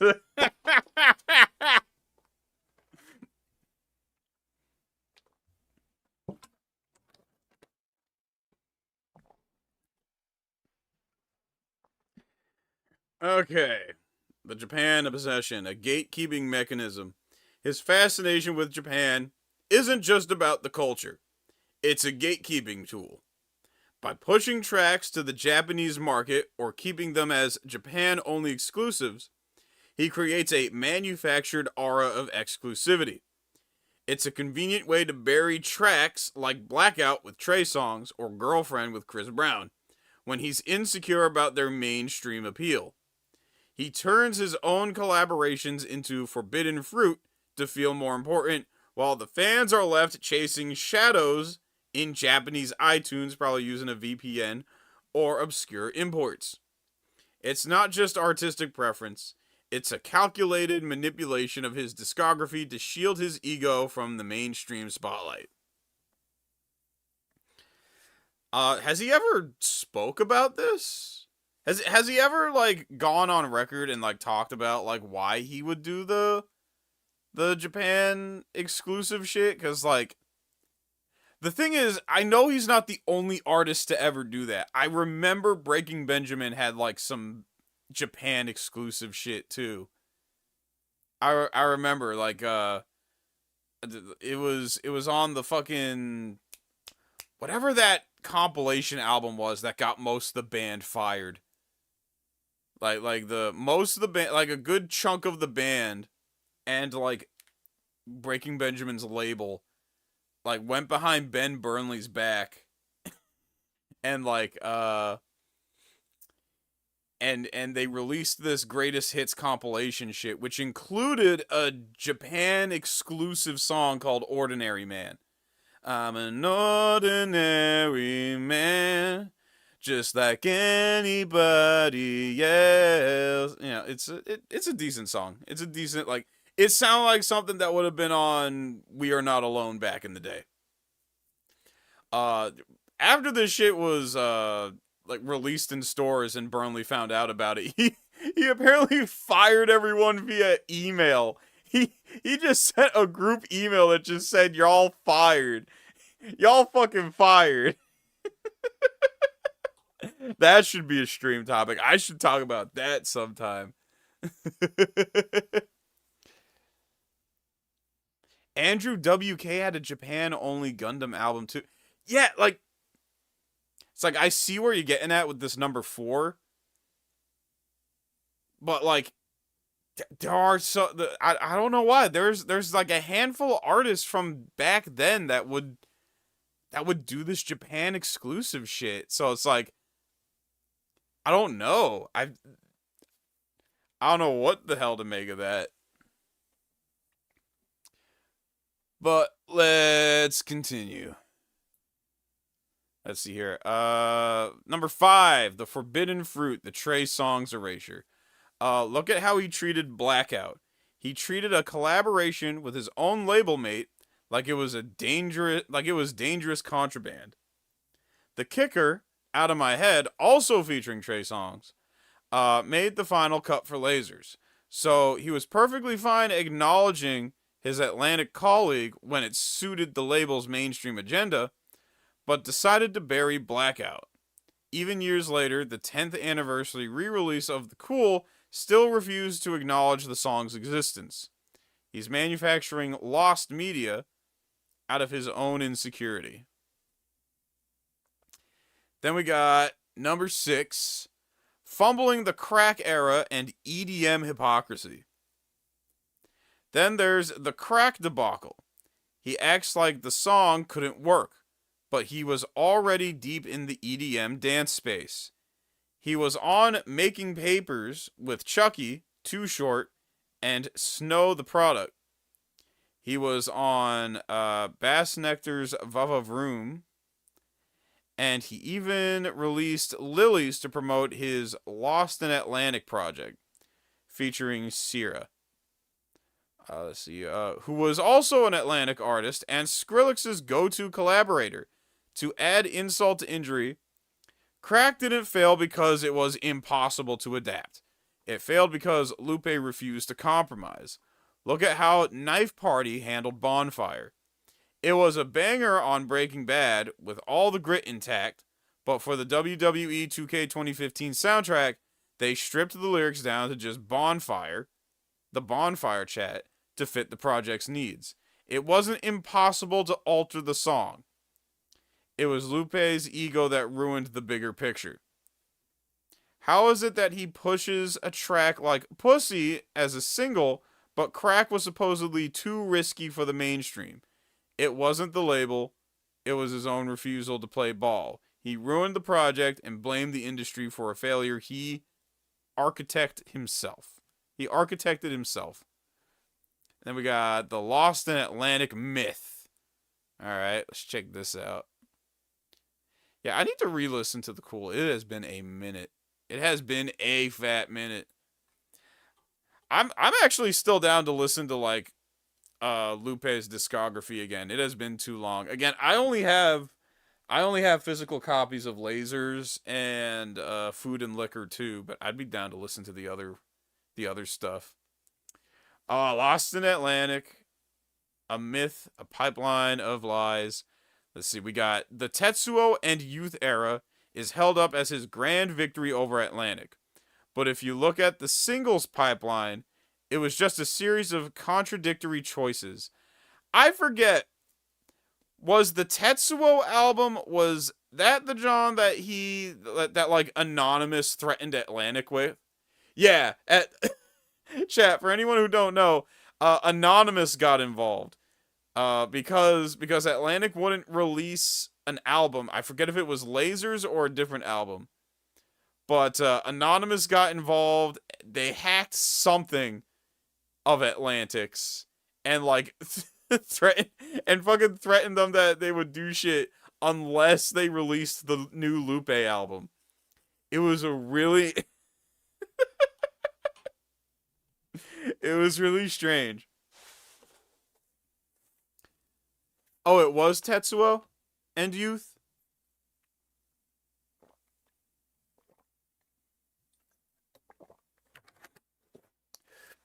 Did that album have the You Just a Baby song? You're just a baby. Let's see here. Let's see. It was just a series of contradictory choices. He constantly pushed the two albums narrative. The idea that he was forced to choose between a watered-down commercial version of his upcoming art, but Drogas Light proves that largely was a lie. Look at the singles cycle. We got Old School Love featuring Ed Sheeran. He claimed it was a label mandate that would ruin the album's vision. Sure, it was commercial, but he was more than happy to use it for initial promotion.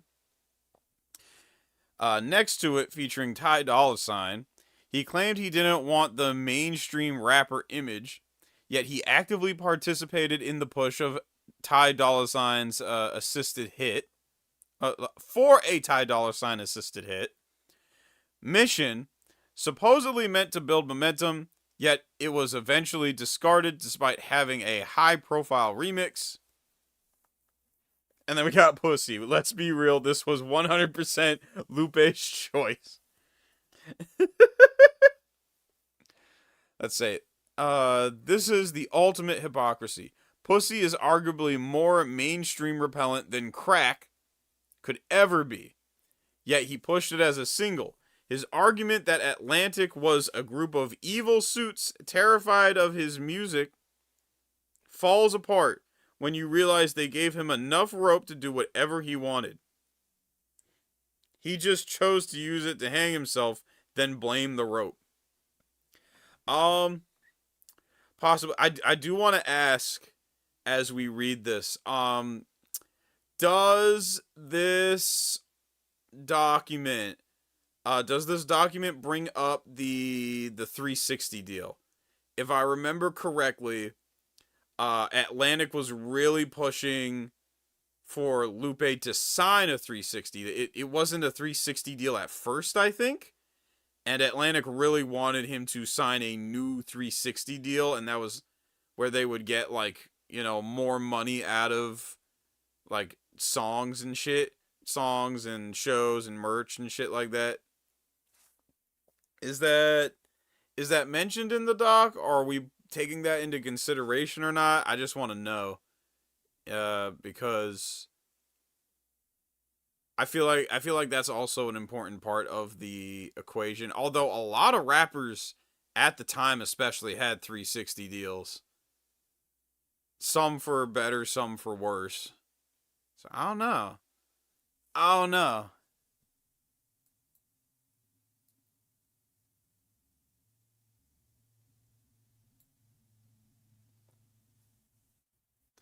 It would have been this, but on steroids.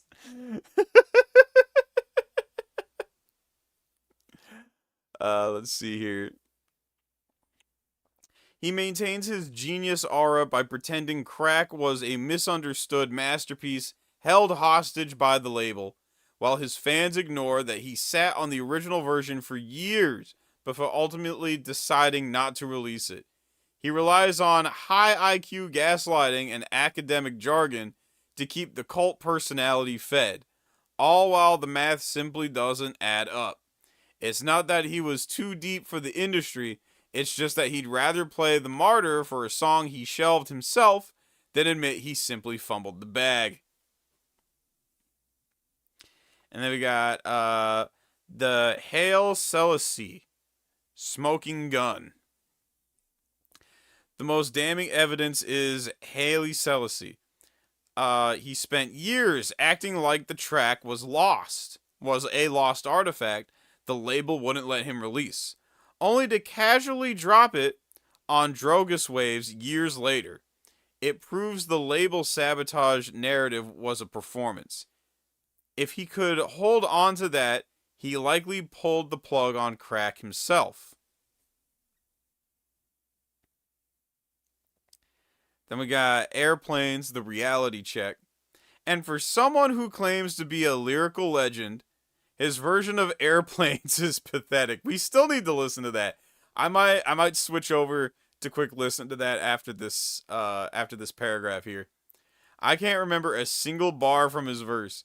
Meanwhile, Deuce's The Story of a Snitch freestyle, a petty nu metal diss track, has more cultural staying power. Mainly because it's funny. Here's the story of a snitch. When you're supposedly the best, but you're being outclassed in memory retention by a petty rap rock beef, that's not the label holding you back. That's you losing your edge while you're too busy complaining.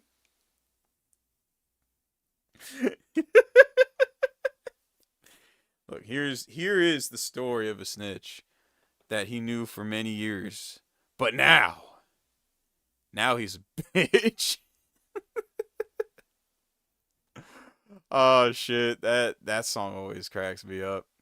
Now we listened to the Bruno Mars song. I remember we listened to the Bruno Mars, the original Lupe Fiasco version of that Bruno Mars song. I'm forgetting the name of it. Something on you, baby. So let's quick listen to the original Airplanes by Lupe and see what exactly we talking about here. Yeah, let's get armpits out of here. Noel with the 5. Cyrax will hear the term 360 deal and think he's getting a new Xbox. Yeah, and then it will get bricked, like, because it always gets bricked. It must get bricked. It should always get bricked. Airplanes, Lupe, Fiasco.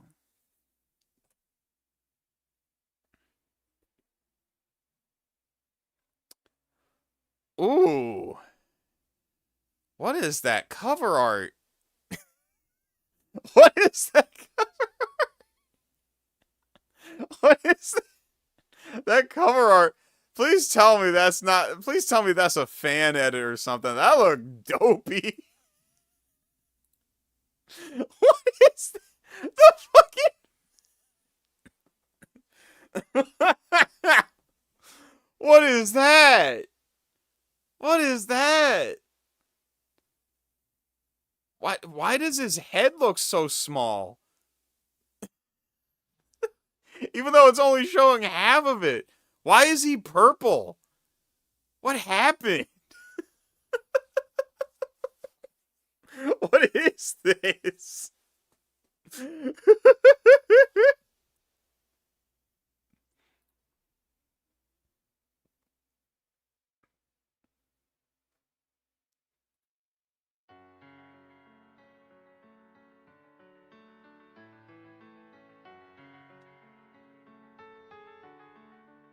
Can we pretend that airplanes in the night sky like shooting stars?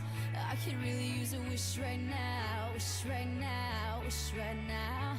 Can we pretend that airplanes in the night sky like shooting stars? I could really use a wish right now, wish right now. No, Mordecai, you can't pretend airplanes are like shooting stars.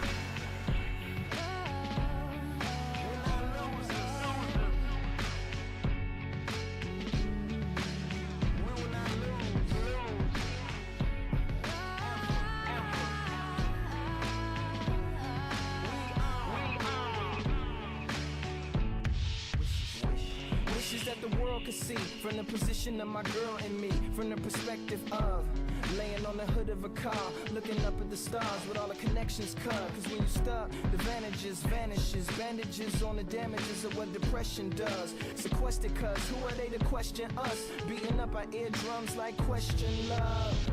With all of their requests from above and press from below, only directions to bust. Thus, we're laying in the cut, on the cutlass supreme, looking up at the scene, hoping it doesn't cut, to freshen the makeup, get refed the lines and reminded of what they mean, the importance of really acting like they important, and if you don't feel them, then you should force them now. That airplanes in the night sky like shooting stars. He had a flow in the middle, but then he kind of lost it.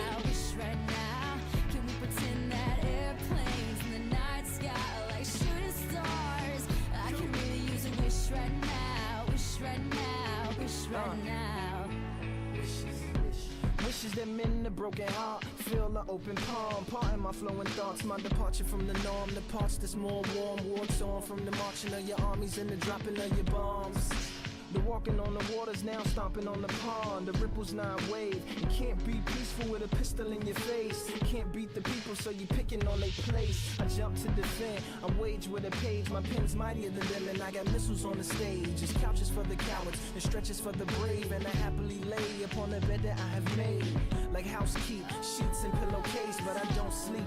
Dreams is keeping me awake. They went up thinking that they had never touched the ground. Well, we gon' wish upon them on the way back. Second verse was definitely better. Like shooting stars. I can really use a wish right now, wish right now, wish right now.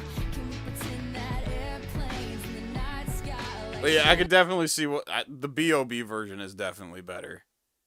The B.O.B. version is definitely better. He come at it with way more energy. B.O.B. come at it with way more energy.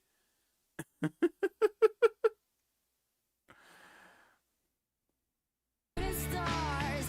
I can really right now, wish right now. Yeah, it's not terrible.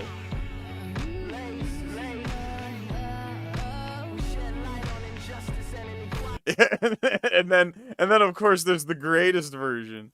And then of course we have the greatest version. Hold up. The story of hold up. And then we have the greatest version that no one could ever match.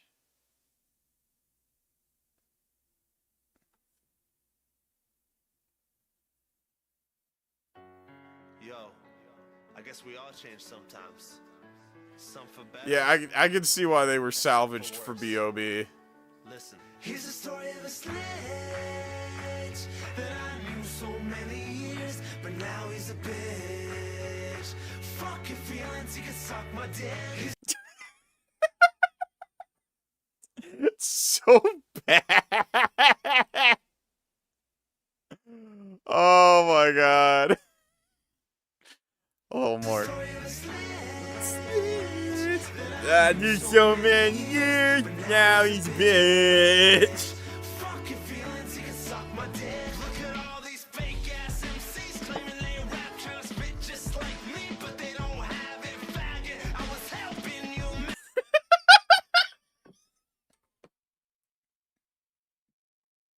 Alright, before YouTube take my stream down, let's get back to this.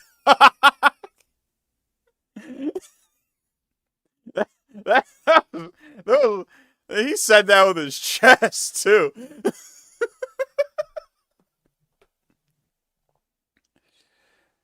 I have not heard Royce da 5'9's version of Airplanes, but I do know that Lupe and Royce got beef. In fact, I think Royce da 5'9 is like the one rapper Lupe ever dissed on a song.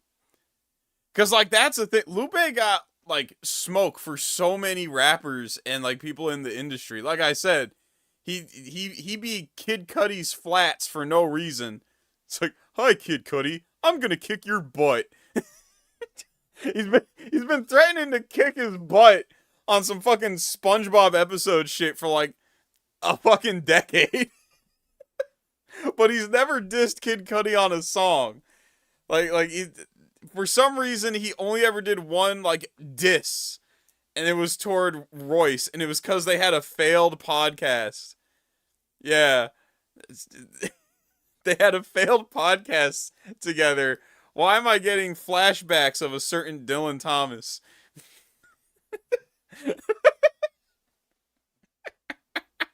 Hey guys, Lupe here. Sweet Matty G with the 2. Who let Goku on the track? Hey, it's me, Goku. Is that all you got? What did you say to me? Oh yeah, Royce is pretty good. Royce da 5'9 is pretty good. Alright, so next we got... Okay, so we did the Airplanes. And how they're like shooting stars. And then we got the Laser Saga. The blueprint for manufactured martyrdom. If you want to understand Lupe, look no further than the Lasers era. It is the most revealing chapter of his career because it established the Lupe playbook that he still uses today. The political weaponization. He used the controversy surrounding words I never said, not just to make a statement, but to build a firewall against any actual business criticism. If you criticize the music or the business moves, you just weren't a fan. You were against the message. He turned political discourse into a shield for his own career instability. I can see that. I feel like a lot of artists do that, in fact. I feel like a good handful of artists do that. You just don't get the message, man. You just don't get the message. Nah, I can see it. I can see it.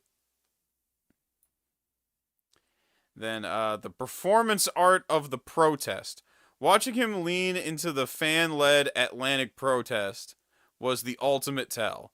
He let his fan base do the dirty work of pressuring the label, playing the role of the silent, suffering artist, while his cult of a personality did all the heavy lifting. It was the movement, not the movement, it was the moment he realized that his fans didn't want him to be a successful, passionate musician. They wanted him to be a revolutionary figurehead. The Lasers paradox, he complains about the poodle pop music he was forced to make, but you can just look at the list of features he's done on other projects. Also, like, I'm pretty sure Food and Liquor 2 had, like, a lot of the fucking, like, EDM production shit that, like, that was, like, on Lasers as well, if I remember. I don't know, I gotta listen to it again. Let's see. He claims he hated the pop rap look Atlantic was molding for him, but he was fine hoping... Yeah, he was fine hoping on... Hopping. I feel like that's just a typo. He was fine hopping on songs with Big Sean, Patrick Stump, yes, the lead singer of Fall Out Boy, Janelle Monáe, B.O.B., Chris Brown, Bruno Mars, and Music Soul Child throughout his career. Lasers taught him a dangerous lesson. Martyrdom sells better than music. Ever since that album, he hasn't been trying to make hits. He's been trying to curate a struggle that justifies why he's no longer at the top of the charts. And then we got the Chief Keef. Surprise Chief Keef jump scare. Chief Keef is his own stream topic, dude. Chief Keef is his own fucking, like Chief Keef is crazy. I'll never forget. I don't think anyone, I'm gonna have to look and see if anyone's ever covered this on YouTube or something. But I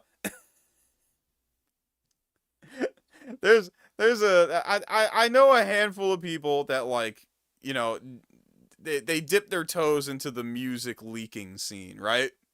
They dip their toes in it because they want to hear the music, or because they like to see some of the drama that plays out in the whole music leaking business, including a time where Chief Keef discovered a group buy server for Chief Keef leaks, and then went ahead and fucking doxed the admin of the server. Chief Keef was doxing nerds on Discord because they was leaking his music. Based.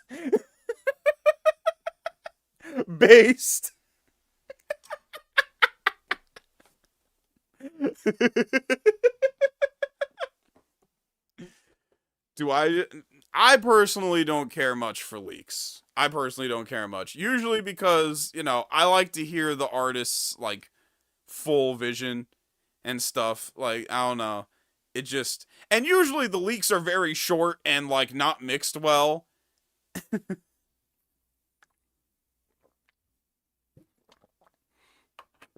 Very rarely do you get, like, a leaked song that's as iconic as, like, as like, that big Playboy Cardi song, like, ironically enough, called Kid Cudi.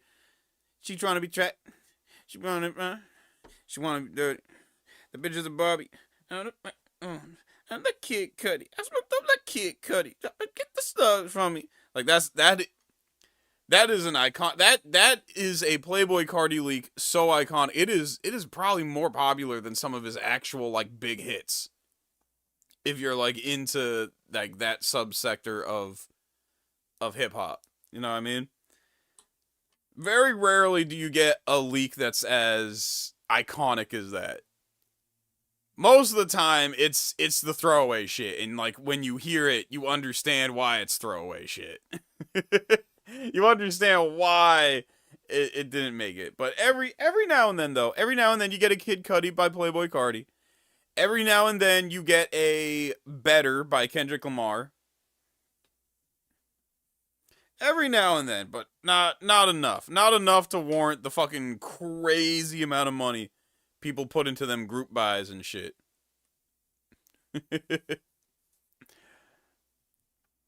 All right, so Chief Keef, apparently. Chief Keef embarrassment and the beef paradox.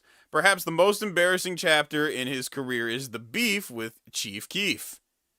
The Chief Keef beef. I'm sorry, I couldn't help myself. Lupe, a man who once postured like he'd run a fade with Kid Cudi. Yeah. Again, there's footage of this. There's footage. Hold on, let me see if I can find it. It's like Lupe would go on stage and shit and threaten Kid Cudi. Lupe Fiasco threatens Kid Cudi on stage. I don't think Kid Cudi was there, but he was like, this might be it. I don't know. I know it's on the FD Signifier video. Yes, to all my enemies, you are now forgiven.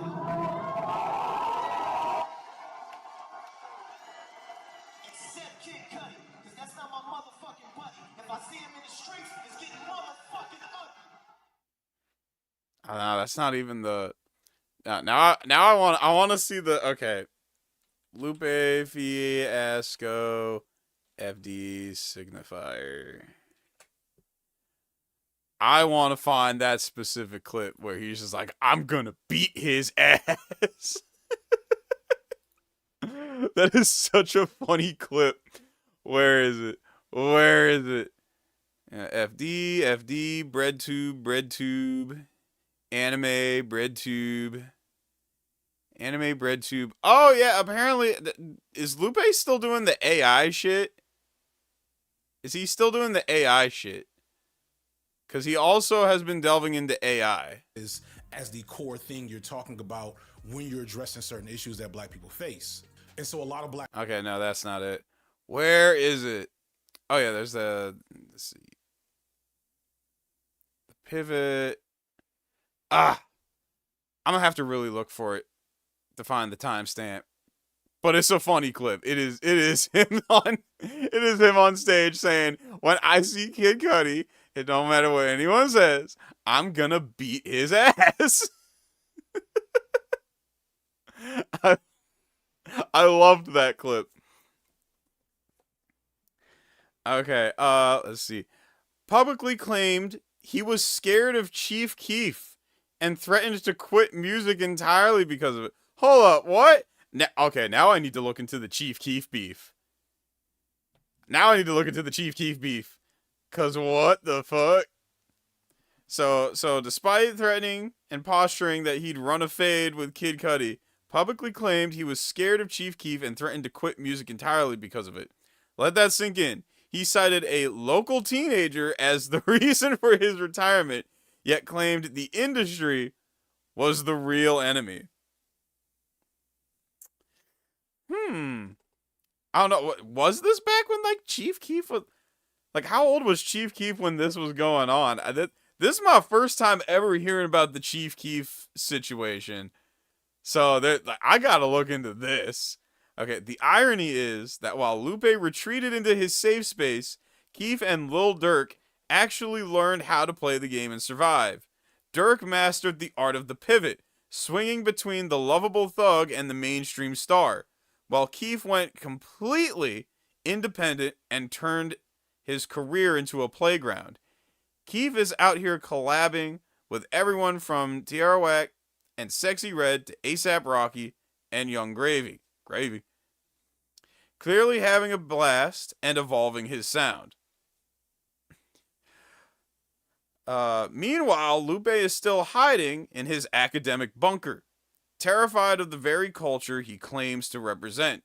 It's not the industry that's keeping him from thriving. It's the fact that he was too fragile to handle the reality of the city he claims to love. Also, I don't think Lil Durk's doing too well right now. Lil Durk did manage to do the lovable thug to mainstream star. I remember him and Morgan Wallen? I remember Lil Durk and Morgan Wallen were like fishing buddies for a while. But now, like, I ain't heard about Lil Durk since he got arrested.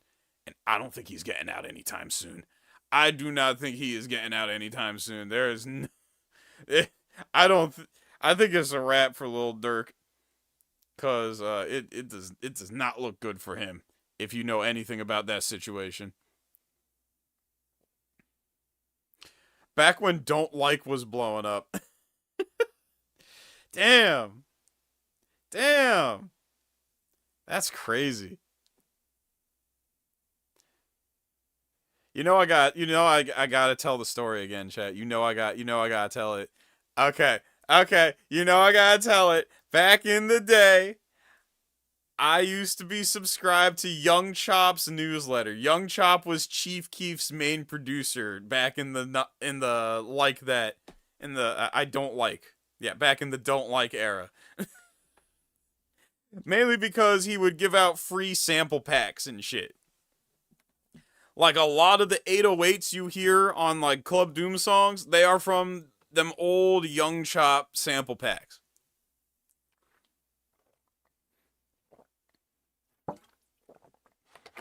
Drift King would not exist or sound the way it sounds if it weren't for them sample packs that Young Chop was giving out on his newsletter. But the thing about Young Chop is he kind of got problems low key too. So he would fucking sometimes in his newsletter he would just send just the strangest shit. Just the wildest shit out of fucking nowhere. And my absolute favorite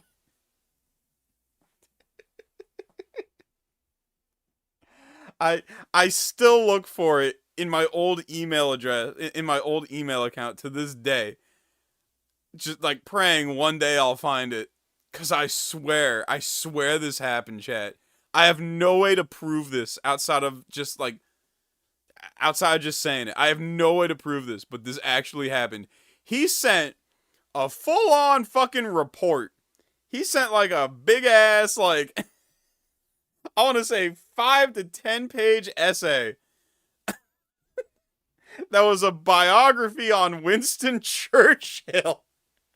He sent a whole ass 5 to 10 page essay that he wrote on Winston Churchill. And how Winston Churchill's split decision making in World War II led to the victory of the Allied powers, and how that all somehow relates to producing trap beats. It was weird. It was one of the funniest things I've ever read in my life. I wish I could find it. I swear to fucking God this happened. I swear to fucking God, I one day got an email from Young Chop's newsletter where bro just dropped a whole ass essay biography on Winston Churchill for no fucking reason. There wasn't even a promo for any sample packs or any album or mixtape he was working on. Nah, bro just really wanted to write about Winston Churchill for some reason. It was very strange, and I love it. I swear to God it happened, but it was like almost 10 years ago, and I can't find it. I think Google automatically deleted it or some shit. I wish I had it, because Lord knows if I had that fucking email, I would fucking read it on stream. I would fucking read that shit on stream. It was amazing. It was fucking amazing. Like, it was the ultimate schizo post. It was the ultimate schizo post, chat. It was the, sweet, a schizo thread meme before that was a meme. On God. It was fucking awesome. What year was this? I want to say 2017. It was like 2017. It was around the time Young Chop released that mixtape of his that had a Soulja Boy diss. Him and Soulja Boy were beefing. Young Chop released a mixtape on Dat Piff. And the single to that mixtape was a Soulja Boy diss. It was around that time. Whatever time that mixtape came out. In fact, let me look up Young Chop mixtapes. Mixtapes and discography. Okay.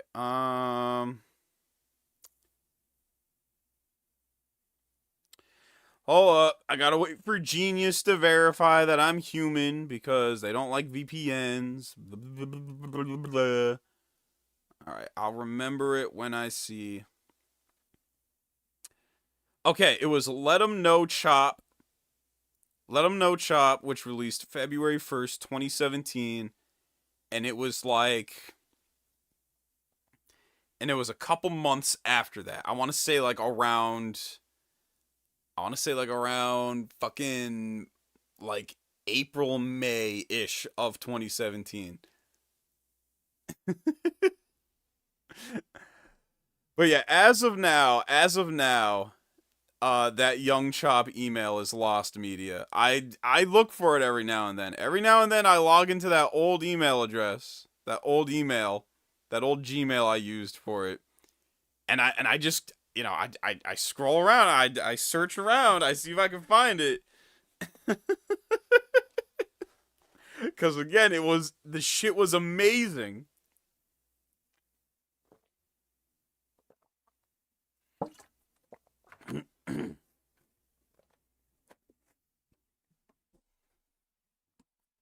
But I have yet to find it. So as of late, it is lost media. One day it might not be. One day, maybe one day, I'll be able to find it.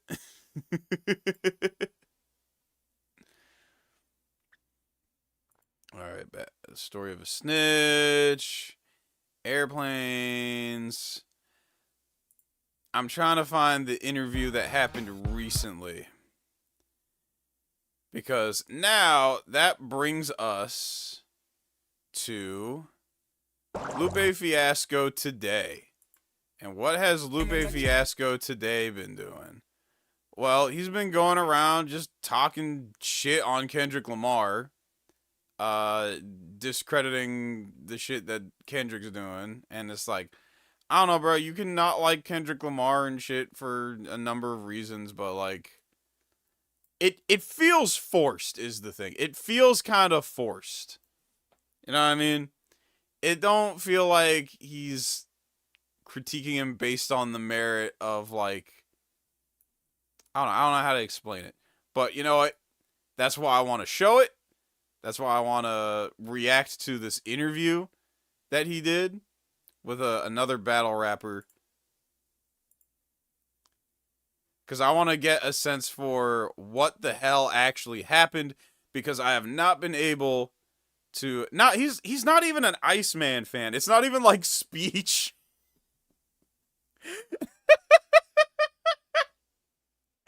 Oh my god. I love how it clicked that it was Speech who was on that interview, like, talking about Drake. Like, as soon as it clicked that it was Speech who I was watching on that interview with that Eric dude, it made so much sense. It made so much sense. Of course it would be fucking Speech going around saying Drake won the beef. It would be fucking Speech. That's funny. So, this is the stream that Lupe was apparently on. Like the video.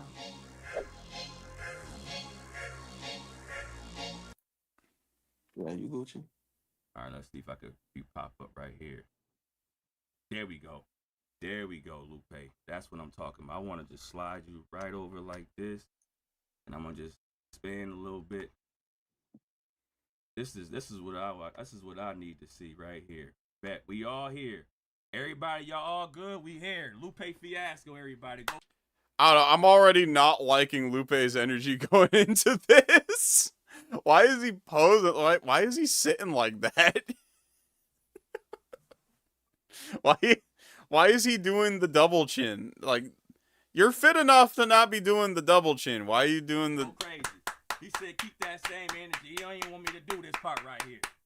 He don't even want me to do this part right here. Everybody clap it up for Lupe.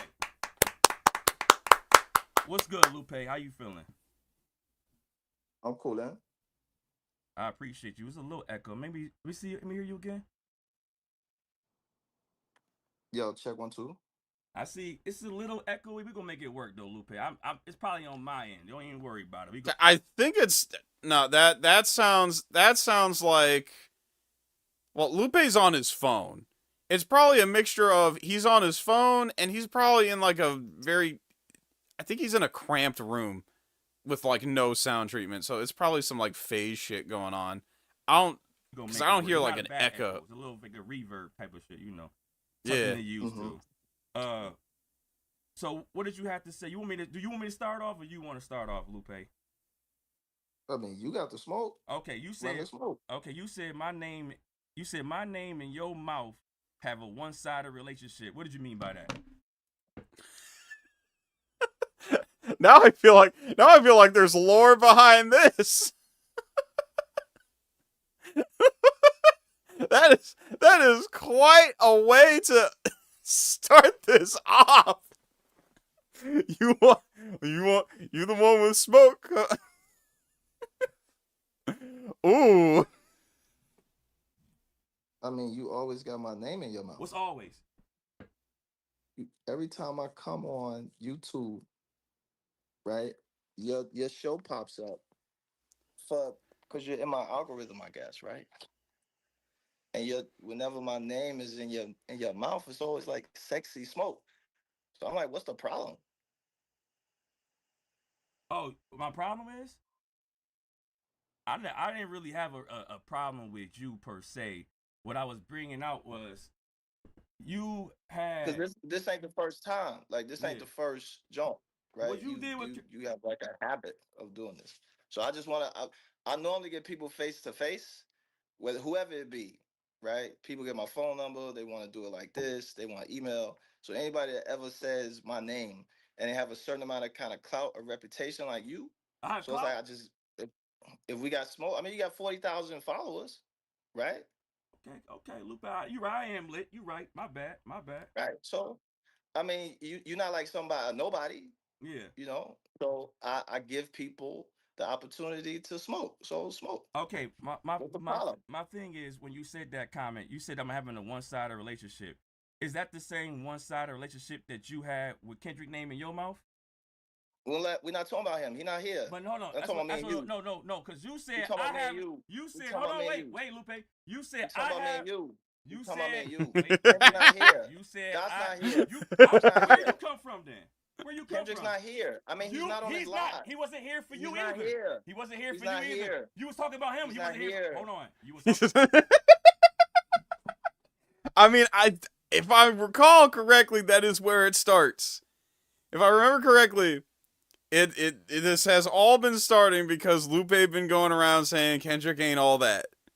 And, you know, Kendrick being one of the biggest hip-hop artists at the time, you know, at this current moment, there's a lot of discussion around him. So when, you know, someone like Lupe, you know, big rapper from a minute ago who's like still putting out quality work to this day, is saying shit, people are going to talk about it. I was just talking about how we might talk about speech again. Because he's talking about the whole Kendrick Drake thing. So it does start with that. He's not here. Is it a one-sided relationship with Kendrick name in your mouth too? Bruh. He's not here. I want to know. Not here. Okay, you don't want to answer that question. We're not here. And so me and just to be clear, me and TD are good.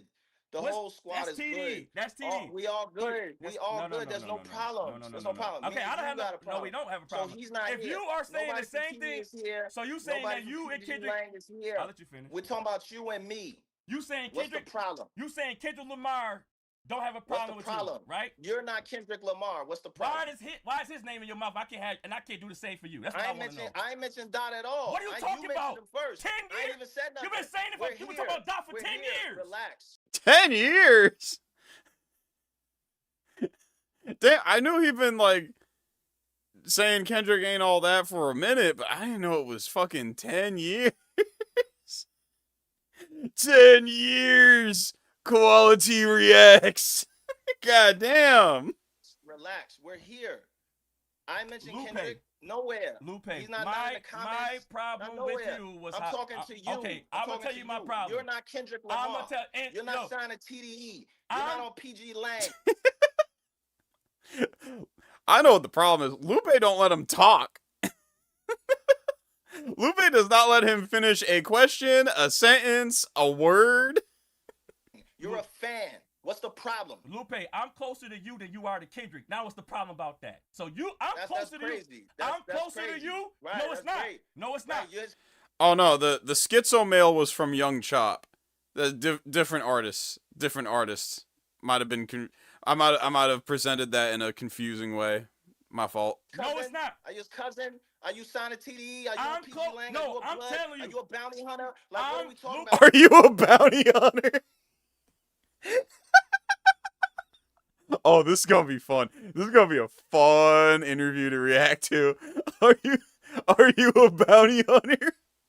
Crazy. I'm closer to you. Right, no, it's not. Great. No, it's not. You're his cousin? No, it's not. Are you his cousin? Are you signed to TDE? Are you on PG Lang? No, I'm telling you. Are you a bounty hunter? Like, what are we talking Lupe, about? You're from New York. You're not even from California. Are you going? Right? You're from upstate Lupe, New York. You're not I'm even from closer California. to you. What's the problem with Lupe. what's the problem? Me and you are here. You got the opportunity to talk to me. Lupe, right? I'm You want to close. talk to But Dot? are you being? You're condescending. What's the You're problem? condescending. You're What's talking the problem? about. You're talking about. Hold on. You talking about. Hold on. He won't even let him talk. He just keeps repeating himself. And you know what? Oh my god, I just remembered something. Hold up. I just remembered something. This ain't even just a hip hop thing. This ain't even just a hip hop thing with Lupe. Hold up. Am I remembering correctly? Hold up. Did this happen? I swear this happened. I swear this happened. Wasn't he on Twitter back in the day?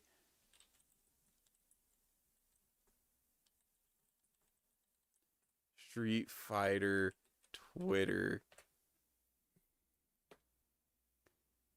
Oh no, I think it was Mortal Kombat. You know what? Better yet. Let's see here. Core A Gaming.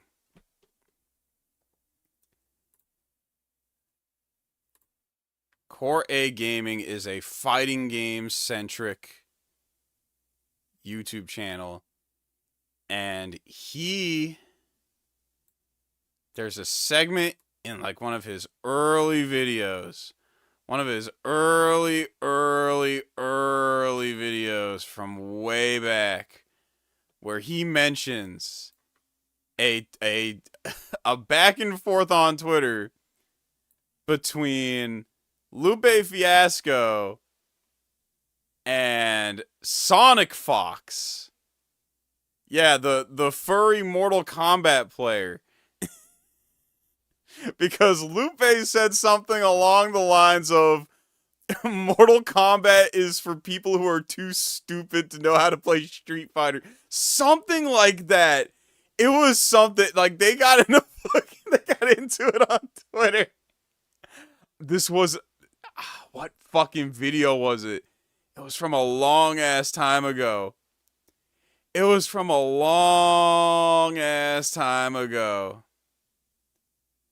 How the no, this is a real thing. Yeah, I think Core A does make controllers. I think they do. Was it this one? Was it the skill cap video? Was it this, John? The most significant moment in fighting game history is the Daigo Parry, also known as Moment 37. It's been viewed over 30 million times, featured in multiple documentaries, and of course, there's the book about it. There are a lot of reasons why it was such a big deal, but at the and of course my fucking browser crashes in the middle of this. Fucking A. Fucking A. Hold up. Give me a minute, chat. Give me a minute. Fucking Vivaldi's fucking up on me. But nah, I don't think that's the video. I don't think it was,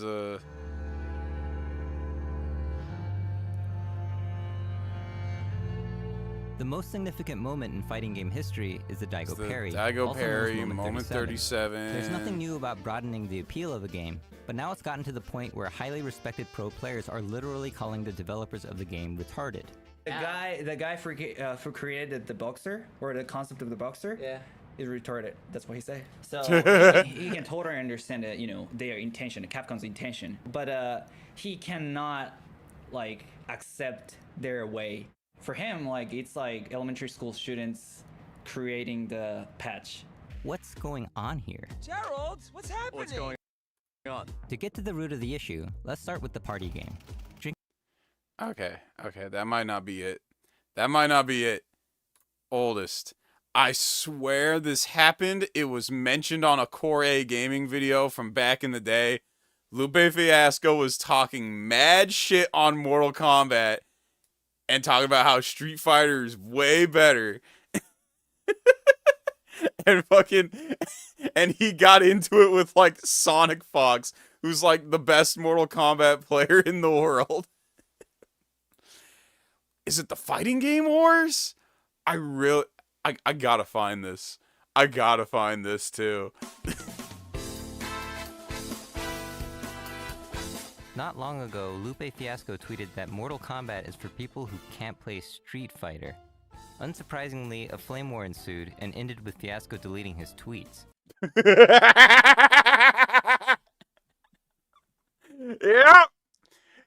there it is. There it is. It ain't even just a hip-hop thing.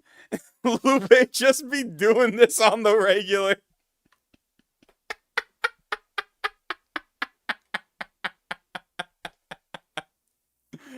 Oh my god, he's even doing it in the FGC. It just clicked. I just remembered this while we were watching that interview. In the middle of watching that interview, I remembered, hold up, he did this outside of hip-hop before too, ain't he? Yes. But this was just Tuesday in the FGC, and people trash each other's games all the time. They just usually don't involve Grammy Award-winning hip-hop artists arguing with 18-year-old furries. Yeah, it's usually not that.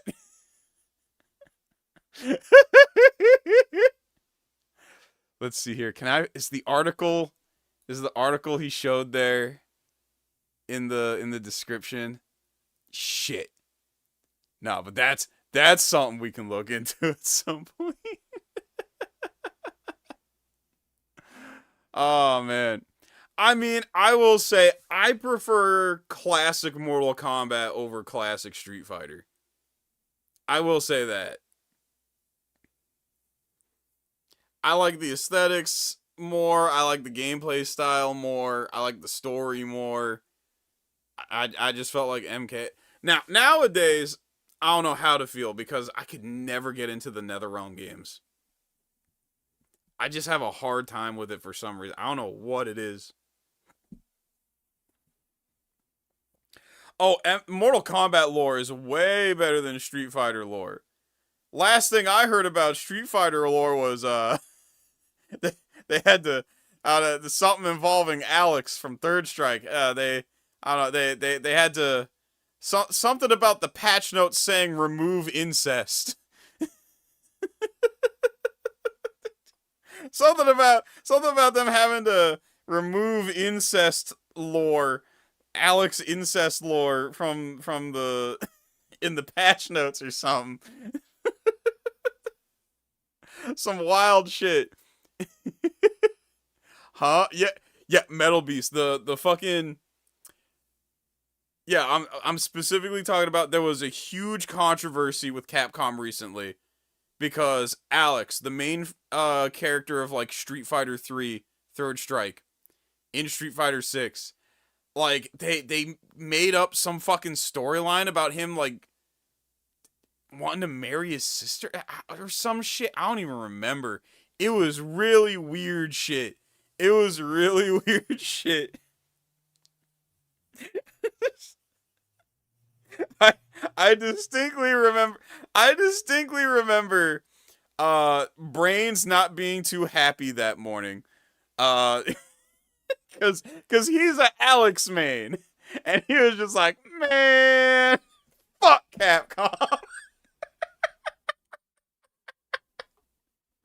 Man.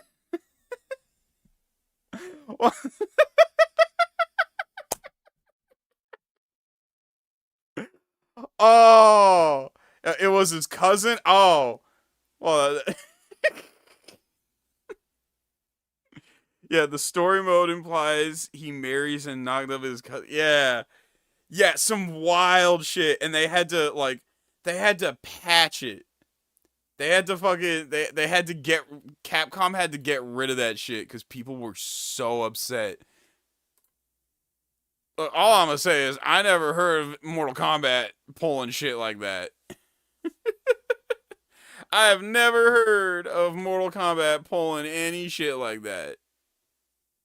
Not in my ears.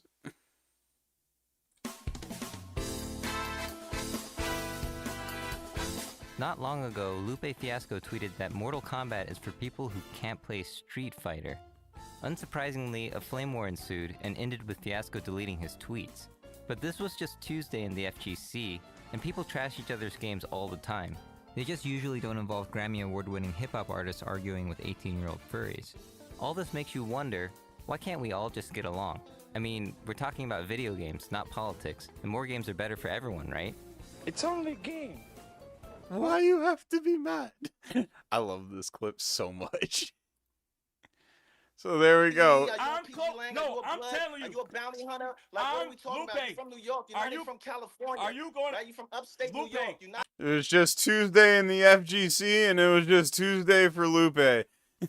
Apparently, this is just the type of time he been on for fucking ever. I'm closer to you. What's the? Oh no! What happened with Sindel? Oh no! What you mean there was an issue with Sindel and MK11?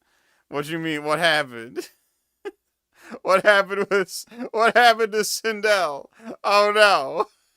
Oh no! The problem with Lupe. What's the problem? Me and you are here. You got the opportunity to talk to me. Lupe, right? I'm You want to talk to you Doc? are You you call are you Doc. being you're condescending. What's the You're problem? condescending. You're What's the talking about problem? you What's the talk problem? about hold on. You talk What's the about hold problem? on. You talk What about is the Kendrick. problem? Get to the Lupe, problem. Lupe, my problem was you jumping in freaking content creators chats and taking over the live like you're doing right now. Nah. And he has done this. Not too long after this interview, he was doing the same shit in Read My Soul's chat. That's not what happened. Now when I tell yes it was. With Curtis, did you not see Curtis King? Did you not see what happened with Curtis King? I talked to Curtis. Call Curtis right now. I don't know. I don't have Can you Curtis get Curtis number. on the phone? I don't have Curtis' number. I don't have Curtis number. I It's my me opinion. Me and Curtis. It's me and my Curtis opinion. talk. I saw how he right? was. I Me saw and how Curtis are Curtis. cool. Me and I Curtis saw- are cool. That ain't got nothing to do with you. Curtis not here. I'm on your live. What's the problem? What's the problem? Your way of rapping is too difficult to understand. Let's talk about that. That's unfortunate for you. No, it's not for unfortunate. It's for everybody, except for the I Lupe. said it's unfortunate for you. It's for everybody. Everybody's not here. You was in I'm my talking to comments. you. You was in I'm my talking comments to you. spamming. Right. You was I'm in my comments talking to You you. was in my. So let me get this straight. Talking to Me. I love this. This is great.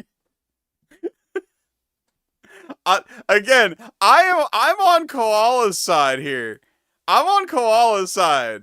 Okay, look at that face. He is trolling. He's just trolling. He don't give a fuck.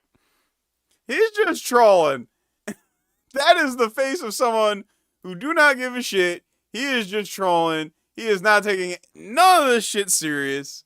He is just farming for reactions from people who he knows he could get under their skin. I see a troll face when I see a troll face.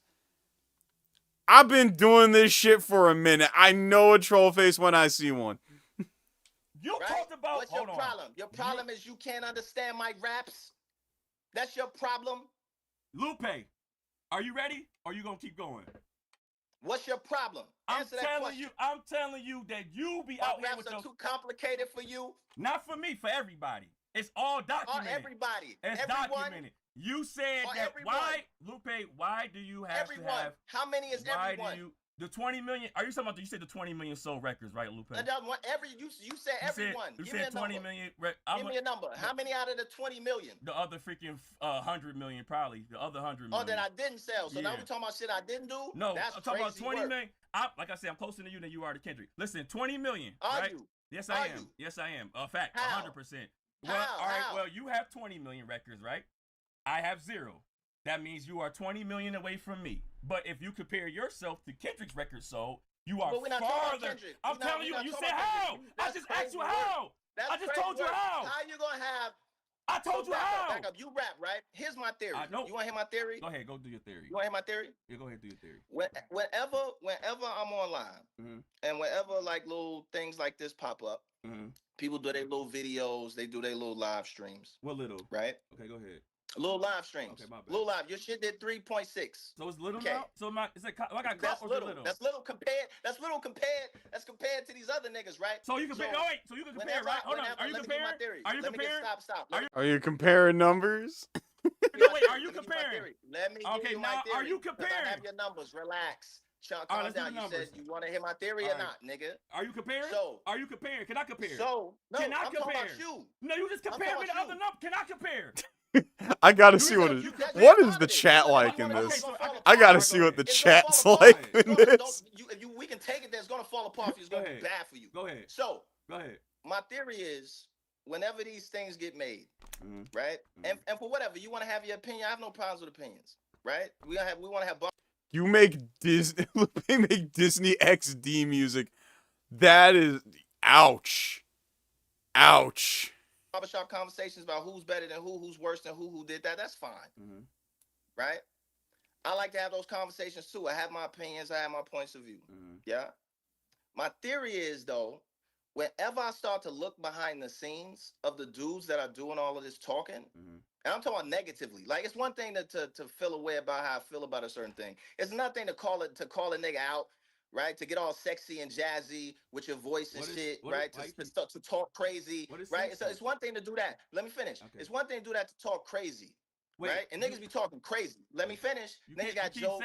Okay, get to the point then, Lupe. Damn. But you don't let me finish though. Because I'm not done with my theory. But why would when I try to explain myself, you cut me off? Why you interjecting? Go ahead. Go ahead. Do it. I'm in and out of here. Go ahead. This need a moderator. That's the problem. There is no moderator to tell either of them to shut the fuck up. They both just popping off. Right? Go ahead. This type of shit need a moderator. My theory is when I look behind the scenes to you, it's always a rapper. A rapper? And it's always a rapper. It's always a rap nigga, right?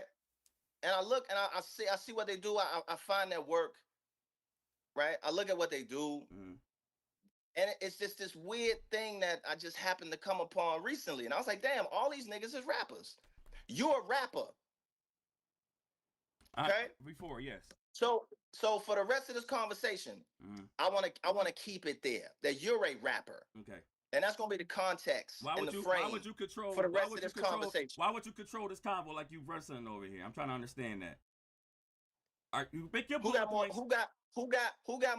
Who got more credentials? Who got more experience? As far as battle rapping, as far as rap. You said because you got no credentials battle rapping, right?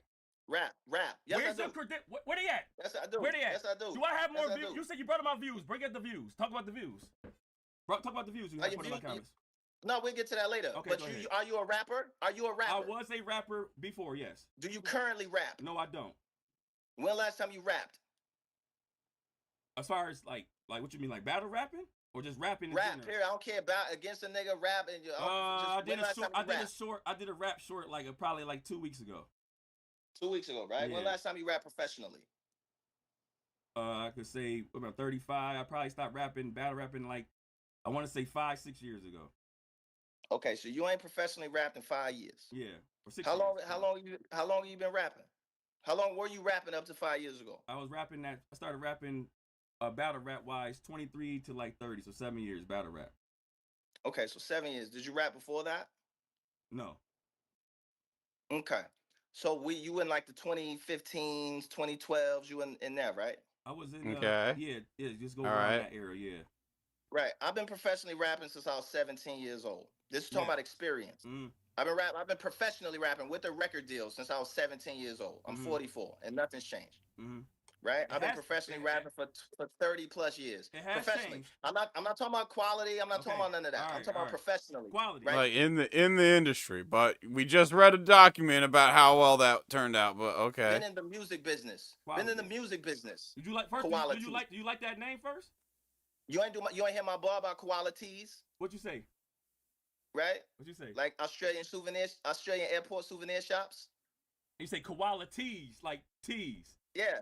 Bars. It's a hard judging quality like Australian airport souvenir like that? shops. You like that? It's a nice. Mine's it's nice. mine's not tea though. Mine's like the TT, like the. I don't talk Okay, but are we ever gonna get to Lupe's theory? I understand. So bars, right? So no, not really. But experience wise, I have more experience than you. Yes. Right? I've sold more records than you. Yes. Facts. Right? I've done more things outside of rap than you. Big facts. Okay. And I continue to do that. I don't do nothing else but rap. Even my other job is a job where I teach rap. Like I rap. MIT. Right? And Johns Hopkins at the same time. Harvard students. Both schools at the same time. Yeah. Okay. Nobody's done that. So nobody. So who has more authority and credentials and experience when it comes to talking about rap? Me or you? As a man, me. Okay. How? What's the evidence? You're trying to tell me that because what's the evidence? You've never sold any records. Okay. So when you say, you're saying we're gonna get to your battles. Okay, go ahead. We're gonna get to your battles. Okay. Never sold any records. Right. Right. Have you ever had a record deal? No. Never had a record deal, independently or even none otherwise. Okay. Have you battle rap before? Yes. Where's your views at? Oh, this was pre-YouTube. So you saying, back when Cassidy said he had 1,000 battles and no losses. That's what you're saying, right? Hold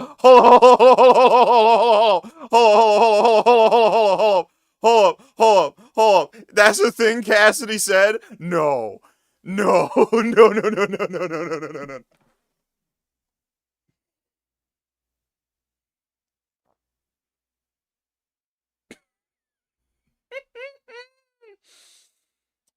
Ooh, that's some spicy lore I did not know about until just now. Ooh.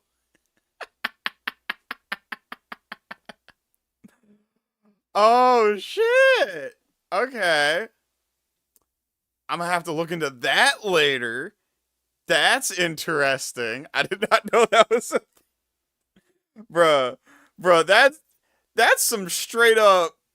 That is some straight up Steven Seagal of rap head assery there. What the fuck is Cassidy talking about? 1,000 battles and no losses. Before it was documented. That sounds like some Steven Seagal if Steven Seagal was a rapper like shit. What the fuck are we talking about? No, I lost. I lost to Cy Castro in Miami back in 2001. So you have no credentials. Did you hear what I said? Stop. You hear what I said? What you talking about? What I said? What you talking about? I lost to Sire Castro. Yes. In Miami. In 2001. How old was you? That was what? How old was 2001? You 17, 18? So fast forward, maybe 2002ish or something. It was a Memorial Day joint. Apologize for not getting exact date. You 22? So somewhere around there. So your first rap battle was 22? No, it wasn't my first. Okay, it wasn't. What's your first? I've been battle rapping since 1998. But it's no camera. All right, let's see if the interview gets any better down the line. Like if we skip to like the 2 hour, 12-minute mark. As a professor, yeah, you are able to you make sure that the complex things to your students, you are able to make them digestible. Yes. You're able to break it down for your students and say, hey, as a professor, I know you're struggling with this. Let me freaking tell you the steps to understand it. Yeah. professor-wise, if I was a professor, you saying I have to be a Harvard student to understand you, Lupe, right? Yeah. Why would you do that as far as people that's not from Harvard? Why do I have to be from Harvard to understand Lupe Fiasco? Why can't I just enjoy the kick, the cool, and the kick push and the freaking food and liquor, and I get it Well, you laser, can. and I get it laser. I do. I get Well, it laser. you can. So it's about if I was your manager, Yeah. and I sat with you artist day one, Okay. and I said we're gonna map out your whole career. Okay. You're assuming that I was fully functional, right? You're making the assumption that I was a fully functional, full form artist when I got when I put out my first album. I wasn't. I didn't know how to perform. Like, it was all type of shit that I had to fix on the fly, right? Yeah. I had to learn how to make certain records. I didn't know how to make radio records, right? Kick Push was kind of a fluke, so it wasn't like a full radio record, right? But so when I tried to make radio records, the shit felt clumsy and weird. Like, I didn't know how to do that, right? There was also a weird song about armpits, but we don't talk about that.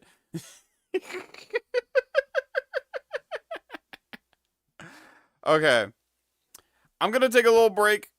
I think we're going to take a break from Lupe as a topic. Very, very interesting rabbit hole. Again, mad shout out to Esai for providing that Google Doc. That was an interesting read. And shout out to Quality, because he had to put up with quite a bit for, like, how long's this interview? Like 3.5 hours. I don't think I could tolerate 3.5 hours of Lupe's smug ass.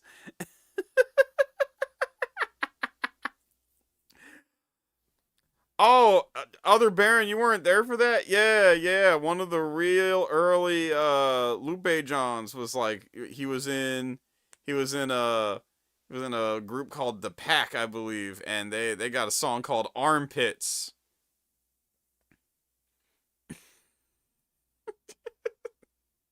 Let me see them armpits. That hook was diabolical. That hook was crazy work. Insanity. In fucking insanity. Alright, so I gotta take a little break real quick. I'm gonna put on some music. Probably some, like, let's go with some Kiefer Green. We can never go wrong with Kiefer Green. Alright. When I get back, we will talk more about some other shit. We'll get into some other shit.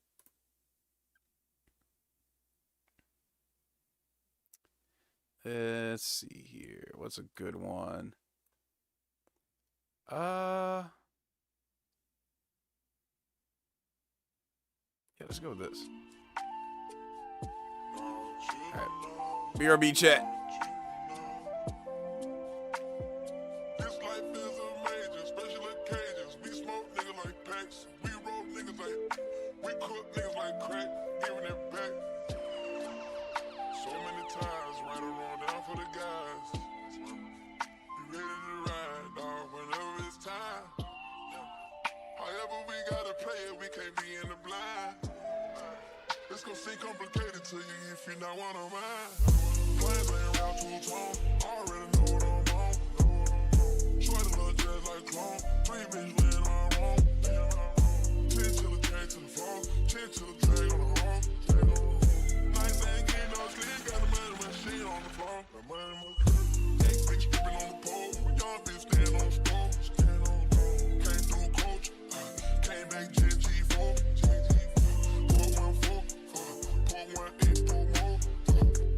Young go broke, young kids try to get a trophy.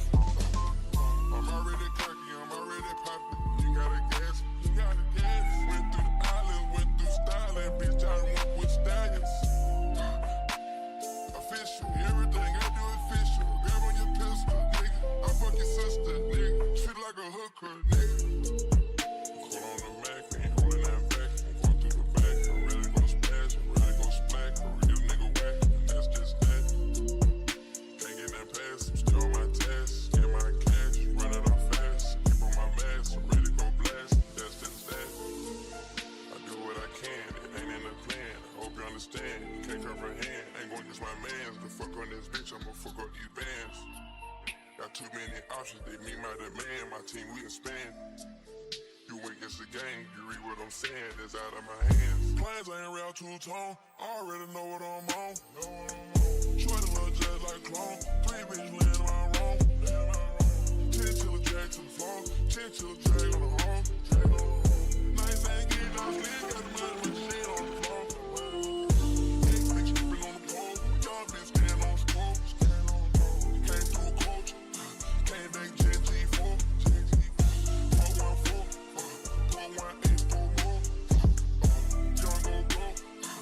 Kids try to get a trophy. We learn to embrace it. I'm giving you the spotlight, you ain't gotta say it. Give you the spotlight, you ain't gotta say it.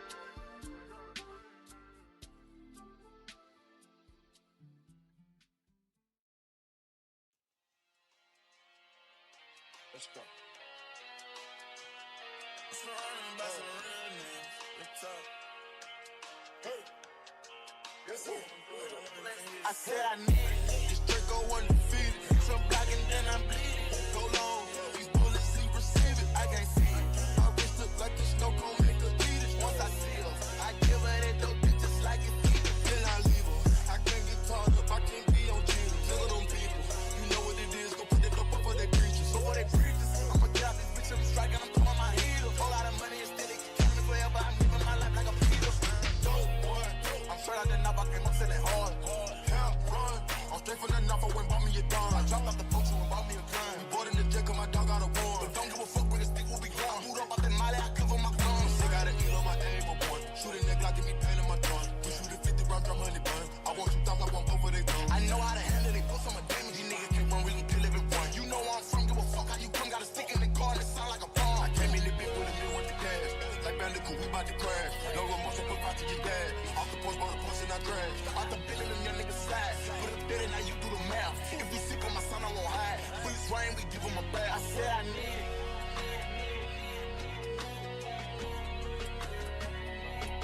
I said I need it.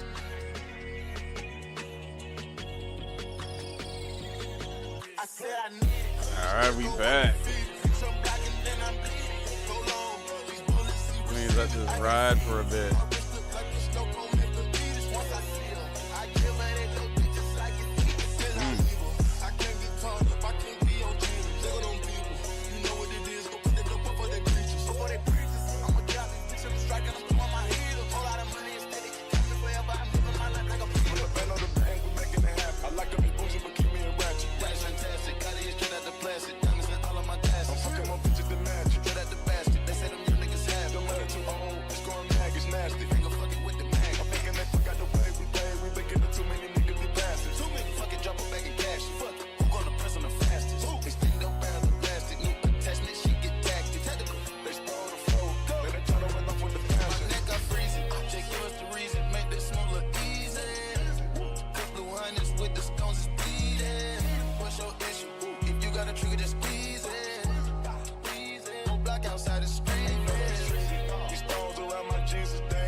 All right. I think. But other Pokemon don't take it. I think for tonight, we're gonna finish thing. We're gonna set this off right. Set this weekend off right by finishing the Russian Pokedex entries video, or the first Pokedex entries video, because there's apparently a second Pokedex, a second Russian Pokedex. Oh God, oh God. Personally, Farfetch'd are fat and short of brain. Everyone. Yep, I remember is. Farfetch'd. Is it a Farfetch'd fan? was Photos of crazy. Wild and powerful. Oh, I know. I love the Russian Pokedex. The Russian Pokedex is funny. Pokemon like Blastoise and selling them for $1. Number 84, Doduo. Scientists have long debated what a Doduo is. Is it a family or just a single Pokemon? Well, it was recently proven it's actually a family consisting of 2 heads, 1 torso, and a pair of legs. They can run incredibly fast when searching for food. Doduo are considered flying Pokemon even though they can't fly. They simply don't have any wings, but their passports categorize them as flying. How do they carry the passports? They don't have arms or wings. The truth is, they bribed the Ponyta that issued their passports, and that's how they got the flying designation. Ponyta didn't have any qualms about taking the bribe, but that still wasn't good enough for Doduo. So they run around the world bragging about how they flew in the mountains, above the clouds, high in the sky. When someone asks to see their wings, Doduo get offended and run away to another country. Then they do the same thing all over again somewhere else. In the agriculture industry, these inseparable Pokemon are used to pluck weeds. Number 85, Dodrio. Sometimes a 3rd head sprouts in the Doduo family and they become a Dodrio.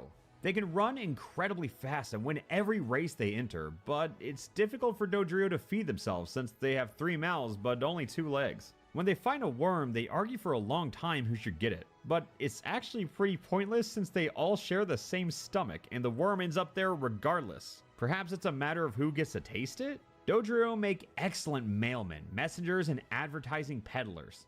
What the hell is the... What is this post office, man? It just looks like a weird post office. It looks more like a gas station or something. They have thick, calloused feet that are so strong, sometimes they kill tigers with them. When Dodrio get tired, they sit on a stump and sing the baby head to sleep. It's a beautiful sight. The baby head falls asleep, bowing to the mother head, and the father head guards it while it sleeps. Number 86, Seal. Seal are fat and live on polar ice floes and eat fish. They're friendly, curious, and handsome. I forgot this was just called... I forgot this Pokemon was just called Seal.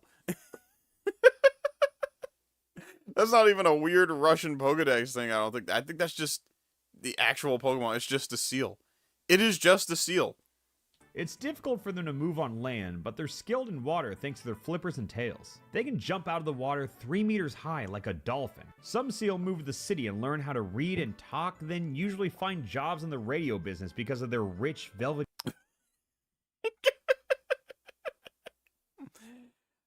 All the entries are like this. Every entry is like this. They just out of nowhere, the Pokemon are just working in professional human fields just because. Voices. Covered with ice, they sit in front of a microphone and work as disc jockeys on Radio Maximum and Europa Plus. These seal have lots of fans and make tons of money. They drive silver Mercedes with air conditioning, and some become movie stars. Seal usually have large families with lots of children. Number 87, Dugong. Dugong eat nothing but ice cream. Barrels of it, in fact. Because they're so big, white, and cool. God, I want that life. Why can't I be a Russian Dugong? God damn it. That sounds awesome. Cool. They mostly lie on icebergs in Greenland where ice cream is brought to them on tanker ships. Then the citizens of Greenland shovel ice cream into barrels for Dugong. Feeding them gets expensive, but ice cream companies are willing to foot the bill because Dugong give them the rights to use the footage in ice cream commercials. They don't just eat in the ice cream commercials though, they also sing songs about ice cream with their thick baritone voices. They're harmless, really. Wouldn't hurt a fly. Not that there are any flies in Greenland anyway, just ice and polar bears that lick Dugong's leftover barrels. Number 88, Grimer. Grimer live in ditches, swamps, septic tanks, and anywhere else sewage gets dumped. They feed on the filth, which makes them smell terrible and have a pessimistic view on life. But despite all of that, Grimer are actually very smart and even wise Pokemon. They don't pretend to be anything they're not, don't have any hopes or dreams, and they don't expect anything good out of life. They look like floor rags made out of old bathrooms. All that said, they don't expect. I'm reminded of that shirt Harada wore. The guy who makes Tekken. He just had a shirt that says, "Don't ask me for shit." No one knows how to find joy in the little things the way Grimer can. Sometimes they throw parties in seaports where the water's full of oil links, garbage, and various other kinds of pollution. Grimers splash around, giggling in a layer of rainbow-colored oil on the water's surface. There's floating garbage, dead rats, fish heads, and crumpled soda bottles. Grimer loves all of it, and onlookers are amused as they happily splash around in the filth. Number 89, Muck. Muck look like giant stinky jellyfish with huge mouths that suck in slime and sludge like garbage chutes. They live under the piers in resort towns, and sometimes they crawl out and scare tourists. Muck's slime trails are poisonous, so people have to wash it off the ground with bleach. More than anything, they like to drink crude oil. If more than 5 muck gather in one spot, the government declares an ecological state of emergency, bring in helicopters and pour tons of dishwashing soap down onto the muck. They can predict the weather with 100% accuracy, foreign exchange rate fluctuations, and even election results. Anytime you see one of these dirty freaks, there's always a crowd of journalists right there next to it. They listen to Muck's predictions and record them on tape, then plagiarize and pass it off as their own work. Number 90, Shelder. Shelder are notorious clowns. They do Pikachu I thought he said impressions, Sheldon aren't afraid for a to laugh second. at Golem, and even make fun of the Rolling Stones. What? What? Make fun of the roll. What? Again, the most random shit. They're quite small, and when they float in the water, they look like naval mines. If you accidentally hurt a Shelder, it'll jump out of the water 2 meters high, stick out its tongue, and start laughing nastily and calling you dirty names. Shelder love rock music, and Bass. thousands gather at concerts screaming, sticking their tongues out, and swearing a lot. But they can also be very sentimental. When Shelder hear a sad song, they fall silent, hide their tongues, and light matches. Those are tears. How? How do they light matches? Do their trainers do it for them? Like, do they do it with their tongue? How? Again, this was just like this was just a booklet made by some random old head in fucking Russia who like saw Pokemon in passing because their kids watched it. Tears of tenderness in their eyes. They really like eating Snickers. And there are a lot of drug addicts and vandals who spray graffiti in the Shelder community. Number 91, Cloyster. Shelder who can't break their drug addictions turn into Cloyster. Their bodies are full of holes. That is quite the way to evolve your Pokemon. Heroin. And covered in spikes, and they look like bizarre meteorites. There's crack rock, and then there's the crack stone. They fly around with no idea where they're going and never know joy. Cloyster live at the bottom of the ocean, occasionally coming to the surface to search for food and heroin. The police... Yeah! Underwater heroin addicts. That's a song title.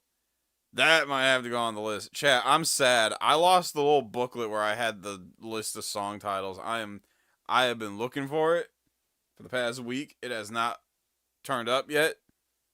We might have lost it forever, and I am sad.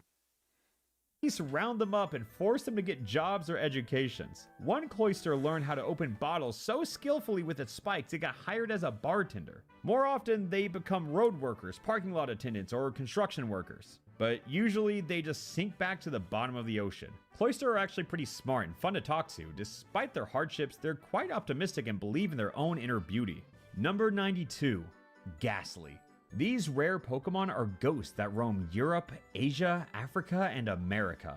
Ghastly never go to Antarctica though because it's too cold. Ghastly look like purple clouds with evil-eyed black balls in the center. Sometimes they bite, which is pretty weird for ghosts. They live in ancient castles, dungeons, and fortresses. At night, Ghastly go out to frighten pedestrians and extort money and jewelry from them. The only thing they're afraid of are vacuum cleaners because the newer models can suck them up.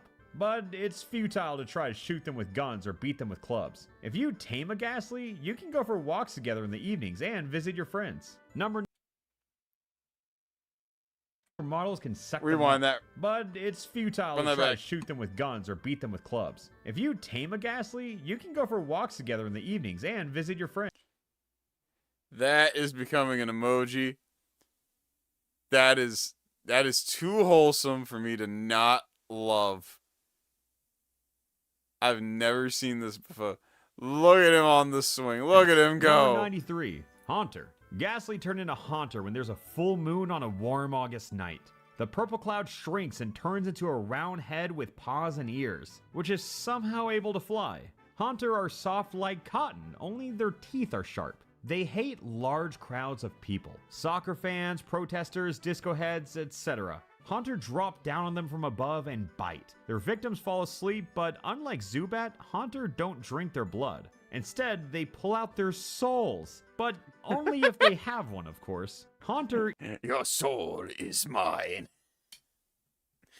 Mortal Kombat! eats people's souls, and don't even shy away from little souls. Vile, pitiful souls are Haunter's main form of sustenance, because there are few noble and honorable souls in this world. Well...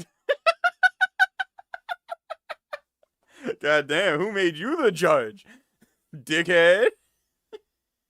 How do you fucking know? Huh? Well, at least not at discos, soccer games, and protests. Oh, I mean, fair. Especially soccer games. Especially soccer games, chat. Who do you know pure of heart at a fucking soccer game? Number 94, Gengar. When a Haunter gets a belly full of human souls, it'll turn into Gengar. They're very energetic, sentimental, and airheaded. They dance in the clouds, singing songs about different races of people.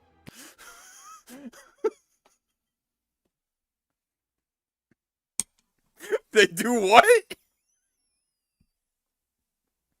They do what? They sing about what?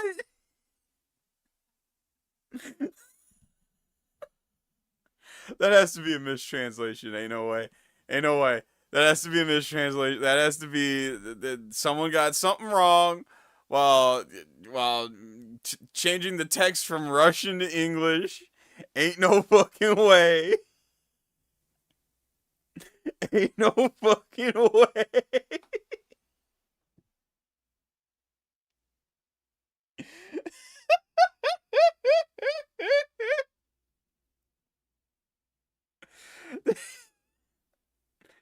I don't know, dude. I don't know, dude. Apparently, if you consume enough human souls, you get very racist.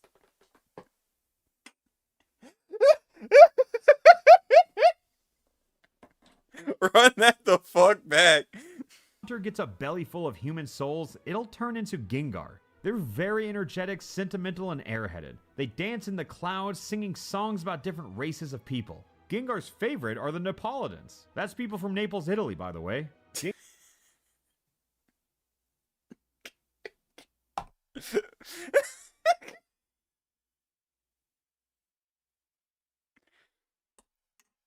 All right. New evals canon. New evals canon.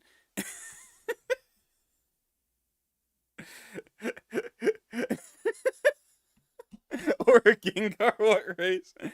Yeah, new evals canon, because it is implied that evals takes that soul absorption ability from Effet We Ballin'. If he has too many, and you ask him about certain kinds of people, don't ask him about certain kinds of people. The conversation will get real uncomfortable real quick. Because apparently that Gengar happens. trainers love flying on them by tying a basket underneath and using them like hot air balloons. Gengar are hard to control, so it's dangerous but incredibly thrilling. They're very greedy when it comes to young women. If what? they see one while they're out flying around, Gengar will drop like a stone to suck out their soul. The trainer in the... I'm not having fun anymore. I'm not having fun with Russian Pokemon anymore, chat. The vibe's dead. You killed it. You killed it. You killed it. You killed it. Whoever, what's the name of this man who wrote the fucking, who wrote this again? Let's see, research. Well, that's just the people who. Who? I gotta look up the name. Who wrote the Russian Pokedex? Yeah, Mr. Alexander Zigadisky. You killed it. You ruined the vibe. Thanks, dickhead. You ruined it. You ruined it. You fucking killed the vibe. I don't even want to watch the rest of the video at this point. Yeah, nuke the whole generation. I would drop an atomic bomb on the whole generation. The basket usually gets killed when that happens. In Sweden, people hold annual Gengar races, but make sure to hide every young woman in restaurants and cafes first. There's no shortage of them in Sweden. But the girls get curious and lean out their windows to take a peek, and that's when Gengar gets their chance to pick off a few victims. Number 95. Hold on. How do you say it? But the girls get curious and lean out their windows to take a peek, and that's when Gengar gets their chance to pick off a few victims. Number 95. The one, the only, Onyx. Onyx are huge rockworms who can block traffic by stretching themselves across roads. So don't say they're fake. Don't say they're fake, because they will go play in traffic. They're very dangerous in battle, attacking with lightning speed and strangling their foes with stone nooses. For food, they eat raw cement. Onyx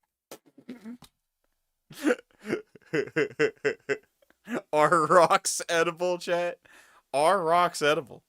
Onyx's brains are made of concrete, so they make horrible creaking noises when they're thinking. But it's pretty rare a thought ever enters their stupid brains. Onyx reproduce by division. They split into two halves, then a stone head, mouth, and eyes immediately appear on the tail end. It's especially scary when it happens in battle, because now you're fighting two Onyx instead of one. If left alone, Onyx will lie peacefully on a road for years on end, pretending to be rocks and creaking their brains, wondering where it can find a bucket of fresh cement. Number 96, Drowsy. The friendly fat Drowsy will stare at you for a minute without blinking. What the fuck? Then you'll realize you're completely under its control. It'll make you hand over your wallet, your keys, house keys, and write a will that says Drowsy gets everything when you die. And you'll be perfectly happy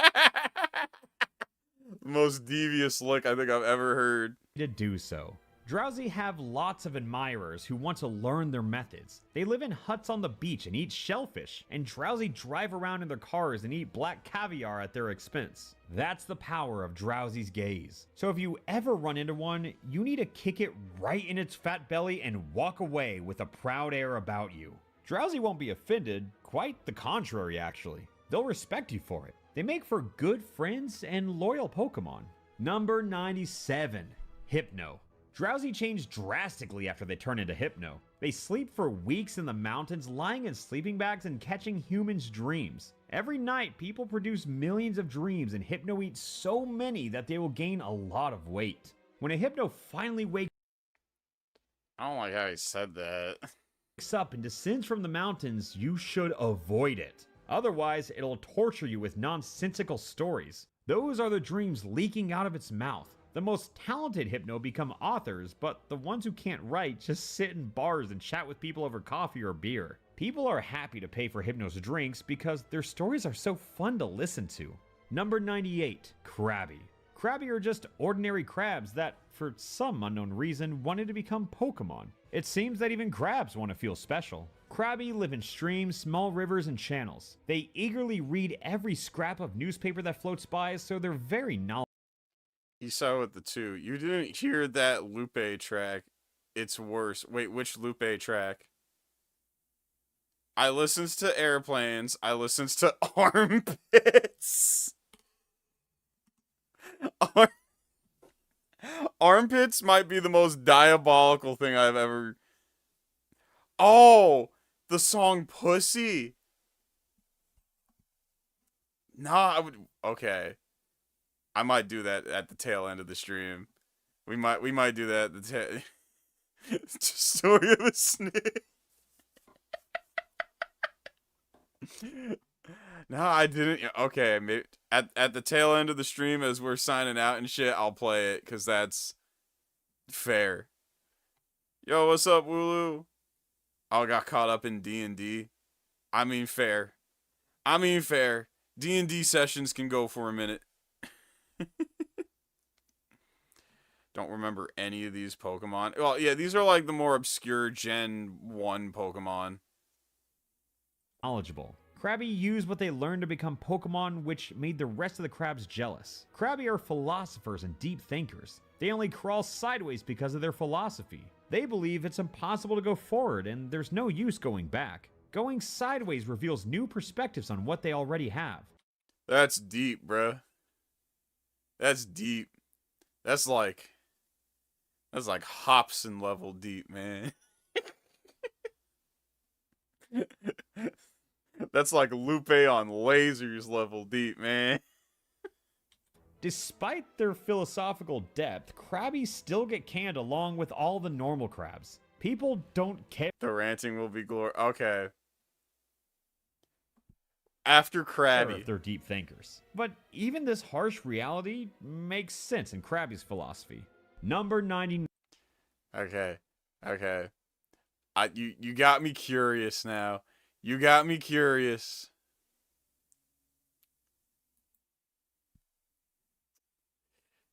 Lupe, Fiasco.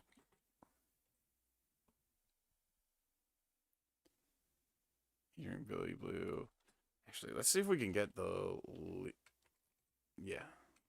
lyrics. New 2014 song.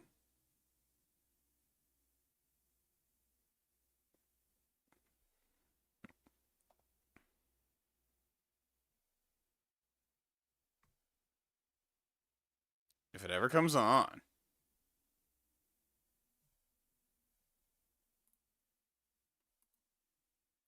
There is no audio.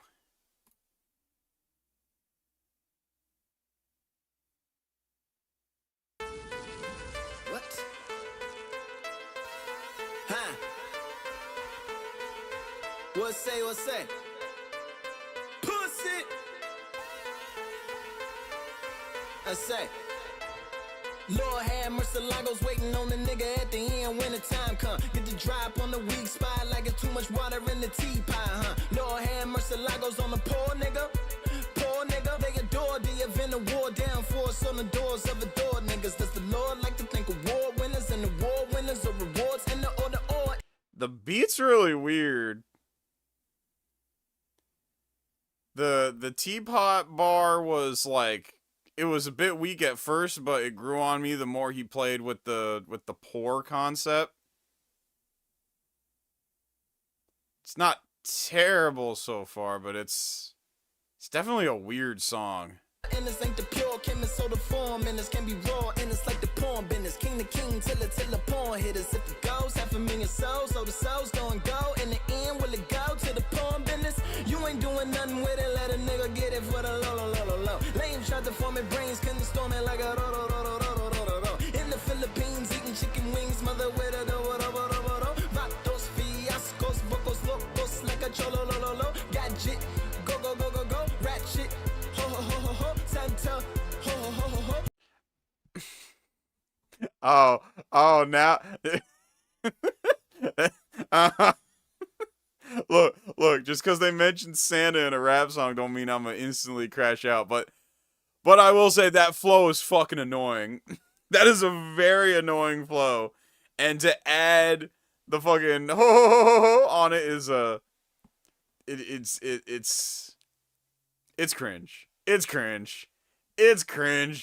This verse is coming off as more and more cringe the longer it goes on. KC, Joe, brown skin brother in the fed box. Said the hell, little nigga, little lift him up. X that these young black males wouldn't drive if you give them trucks. Nigga, what? I don't give a fuck with a mind full of money, pocket full of nothing. Niggas gon' feel what a nigga feel. Always been a winner ever since beginner, always to the end, and never ever been a. You know what's real? You know what my biggest complaint so far about this song is? It feels like I feel like Wale could do this song better. This feels like it should have been another song that was given to another artist. The same way Airplanes was given to B.O.B. and shit. And it feels like the artist who should have gotten it and should have and probably would have killed it would have been Wale. That's what it feels like. And I can't shake that feeling the longer it goes on. It really feels like this should be a Wale song, and it's not. Pussy nigga, pussy, pussy nigga, pussy, pussy nigga, get full. Real, nigga, Twitter. What? Pussy nigga, pussy, pussy nigga, pussy, pussy nigga, get full.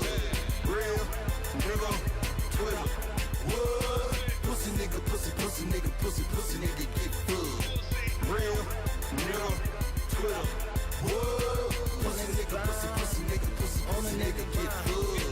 Real, nigga, Twitter. The fuck is this reference track ass hook? What? This hook sound like it should have been a reference track. Okay. That maybe could have passed for like, I don't know, maybe like the third measure of the hook or something.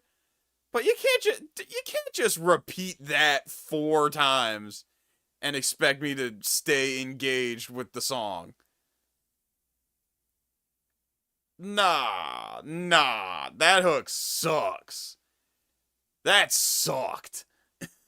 Lord, please keep these Diablo niggas off a nigga mind. Lord, please keep these Diablo niggas off a nigga spine. Lord, please keep me Fiasco out of residue. Nigga lie, nigga lie, nigga lie, nigga lie, nigga lie. Lord, please forgive me for the sinning, please forgive me for the snitching to the law. Opening for business, scissors to the ribbon. Niggas wanna get in, open up the door. Son wanna feel them, open up the ceiling. Niggas start tripping, open up the floor. Trap like Indiana Jones, looking for a map that I sketched on the back of one of my raps under my hat. Coffin is the cousin to the bed that's under my back. Dream so real, niggas die taking one of my naps. Mattress full of money, monster under that. Sheets full of raps, comfort for the weak, sleep for the whack. Party while you slumber, tell the money come and jump in my sack. Niggas wanna exercise, I. Wait, hold on, run that bit. What the fuck did you just say? Naps, mattress full of money, monster under that. Sheets full of raps, comfort for the weak, sleep for the whack. Party while you slumber, tell the money come and jump in my sack. Niggas wanna exercise. Jump in my set. What? I don't want to look into that any deeper than I got to. Exercise, I ain't no jumping my jack. If I lift an arm, I'ma lift a car, nigga. That's a gun in my lap. Hurdle to the tire, chariot to fire. I'm a flyer, take you under my flap. Is he going nuts? Is he going bolts? Nope, going both. Running my track, nigga. Is he going nuts? Is he going bolts? Okay.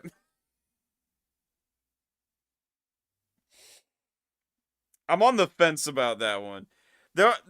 I'm on the fence about this song, really, because I do hear some good bars here and there. I do hear some good bars here and there, but again, there are just some things about this song I cannot shake. I cannot shake how this very much sounds like it could be a Wale song. The hook also sucks. This chorus sucks wiener. Nigga, what? I just figure, you gon' be a nigga, what? And since niggas is faster than the white folks on the track, white folks tightrope like both. I could be a sprinting nigga, Nick will end up running over rap. I ain't higher wire, you a wire on a power pad, running over that. 5-time winner, 5'9", fine line thinner, Einstein, mine, bender, fine, dine, 9, wine, fine, cocaine in my mind's antenna, pussy nigga, pussy nigga, get full. Real nigga, Twitter. What? Pussy nigga, pussy nigga, get full. Real nigga, Twitter. What? Pussy nigga, pussy nigga, get full. Real nigga, Twitter. What? Pussy nigga, pussy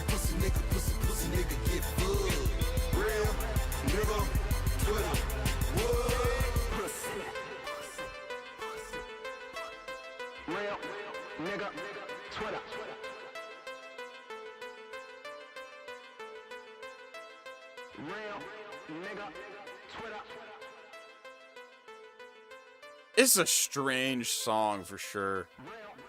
It's strange. It's in like a 3/4 time signature, like a 3/8, 3/4 time signature, and like the kick is like really weak, and like it's again a lot of Wale sounding ass flows. Towards the end, he starts doing too much. It's like and it's like, okay, you're doing too much. You're doing too. It's getting to the point where it's like annoying now. It is definitely it's like what FD Signifier said. It's hard being a Lupe fan. It's hard being a Lupe fan, and shit like this is kind of why. Okay, and then now compare it to the leaks of Crack with Chris Brown. Okay, so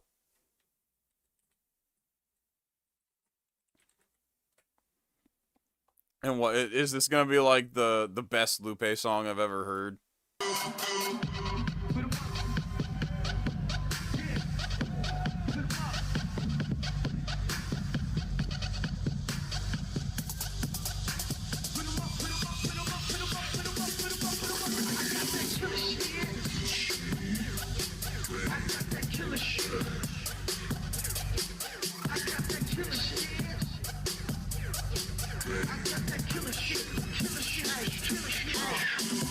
Killer shit, villainous, hero, don't give a shit. Hancock, Wade Smith, adrenaline, with a twist. Take pride that I'm so shot. These young bucks just a nuisance to my sidekicks. This shit hit like magic. Okay, now okay, Issa, I get it. Okay, this is already like a billion times better than Pussy. And yet this song kept getting yeah. Yeah, this here like magic. Abracadabra, rabbits. No hook, but so hook. Take crack at my habit. No trying but too bomb. Get it up with no tablets. It's right up. The counts right. Get your light blue. Feeling off white with this shit.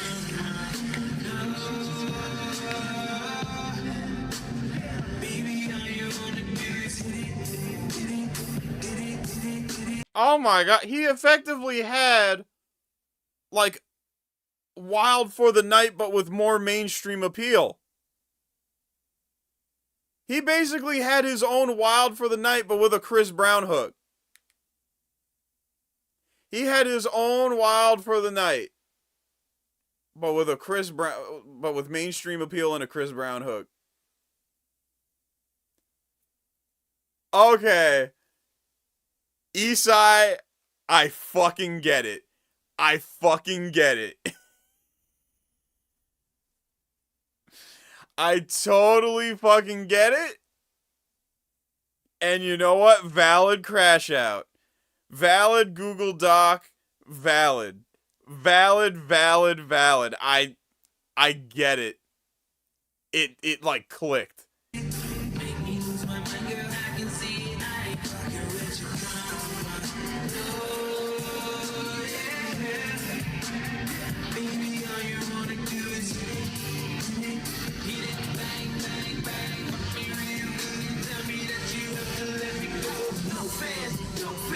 Don't try that no sting. Police, watch them and they red lights. I got Roxanne, codeine, on a James thing, call the James thing. Say, why's that? Why's that? You might die driving the same thing. See that shit? Triple entendre accident. Might crash on a cat shit. What the? And it had. Don't try that no sting. Police, watch them and they red lights. I got Roxanne, codeine, on a James thing, call the James thing. Say, why's that? Why's that? You might die driving the same thing. See that shit? Triple entendre accident. Might crash on a cat shit. And it had bars. What the fuck? What? What? Yo, Juicebox, that would be wild. What you mean Lupe made a song called Brat? Well, who knows? He made a song called Armpits. And apparently that deserved, apparently that deserves more limelight than crack.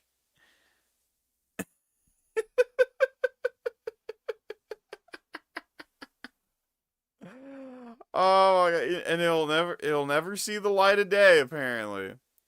Why? Why does he hate this song that much? It makes no sense. Oh yeah, there will definitely be a vampires video at some point. At some point later in the summer when I'm not as busy, I intend to like go hard on the videos. 9. Kingler. Kingler are crabby who lost faith in philosophy and crawled into the sea to make money. Their claws are so powerful they can cut through metal. Kingler find shipwrecks, negotiate with scrap metal companies, then cut up the ships and sell them piece by piece. It's a very profitable business for Kingler. It turns out there's no need for philosophy if you've got huge pincers. But actually, Kingler don't have much use for money. They don't eat much, don't play cards, and don't drink expensive wine. So they use their money to sponsor ballet competitions. Why? Why? I swear these Pokedex entries, these Russian Pokedex entries be getting creepier and creepier. The sad truth is that Kingler never learned to walk straight or throw their legs up high. They spent their whole lives crawling sideways, so now they want to help young ballet dancers do what they couldn't do themselves. Dance beautifully. Number 1. Oh, the Voltorb should be, this should be good. This should be good. I don't know who is helping Drake write Iceman and like his new music now. Okay, when it comes to Drake, I did not like Iceman. I did not like Habibi. I did not like Maid of Honor. I ain't really like For the Dogs. I ain't really like much of Drake's material since like Views. If I'm being real. So if you are like me and you like classic Drake, and you want to catch that vibe again, but you don't want to, slog through shit like Iceman, guess what? Quentin Miller's YouTube channel is right there. You can always just go to Quentin Miller's YouTube channel. Quentin Miller is still making his own music. For those who don't know, Quentin Miller was like the Drake ghostwriter back in the day. Like he was, what did Meek Mill say? Who the hell was Quentin Miller riding through the 6 with?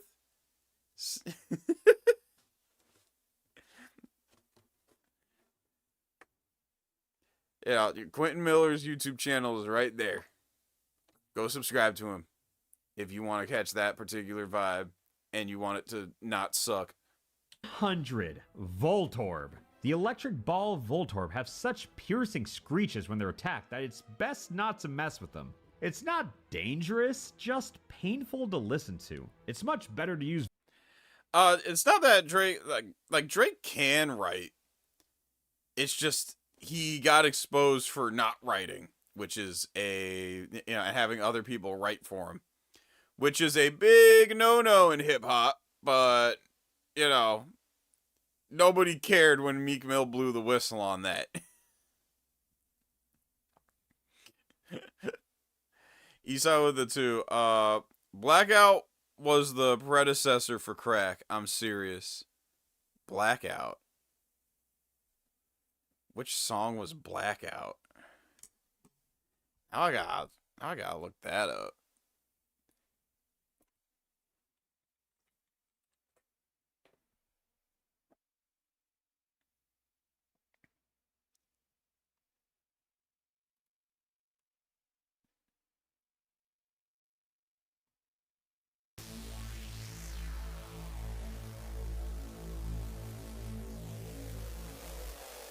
I'm feeling lie, I ain't feeling right. I'm feeling lie, I finna fly, right in the sky, unidentified, flying object that I sit inside. You can get a ride, just get in the lie, hand by your heart, like memorized. Ask God, please, could you energize? Beam on up to the enterprise, from the inner city, or the winter city. Where's many, not many me's, only many me's, not a lot of hymns, only one eye. Hold.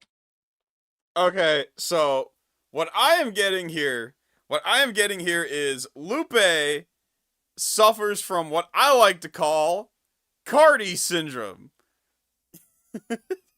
Lupe is and has been suffering for a long time from Cardi syndrome or Trippy syndrome, or he do the same shit Cardi and Trippy Red be doing, and sometimes and Juice WRLD used to do this sometimes back in the day too, where the leaks are 10 times better than the shit we actually get. For no reason. They'll just, Playboy Cardi and other such artists will drop absolute doo-doo, like Jump Out the House. But we will never get an official release of, like, Break the Bank featuring Lil Uzi Vert.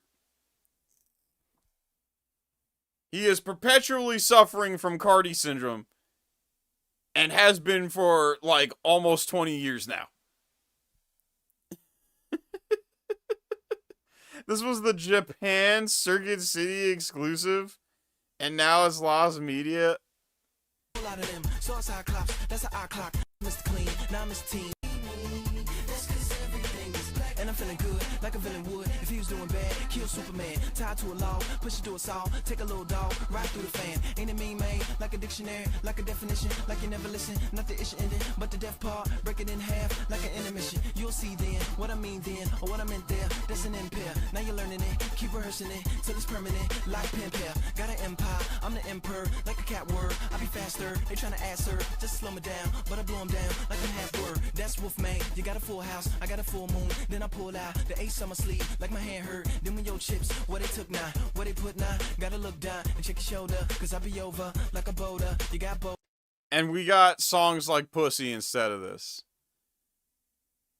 Okay, I see where the rage comes from, Isai. I get it. I fucking get it. What the fuck? How you gonna make that a Japan exclusive and never release crack? But Pussy is totally fine to put on an album.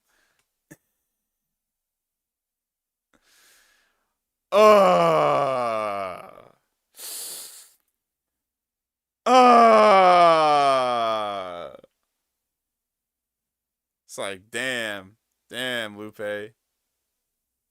You could have posted crack. You could have posted. You could have posted blackout, and instead you posted cringe. Ball Voltorb have such piercing screeches when they're attacked that it's best not to mess with them. It's not dangerous, just painful to listen to. It's much better to use Voltorbs as bowling balls. You just need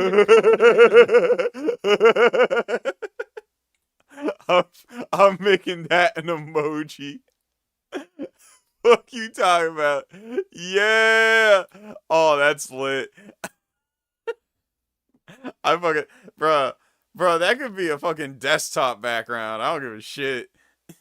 Tape and make a deal for how much electricity you'll give them for each pin they knock over. Voltorb never miss. They'll knock down every pin and you will win. Then you need to hold up your end of the bargain and plug Voltorb into an outlet. Just to make sure not to give them too high a voltage. It could make them insane. Hordes of insane Voltorb roll down the streets and destroy everything in their path. They're a huge problem in Canada, France, and Great Britain because people in... Oh, yeah, that could be why we're getting the smoke. That could be why we getting the smog. Must have been the Voltorbs.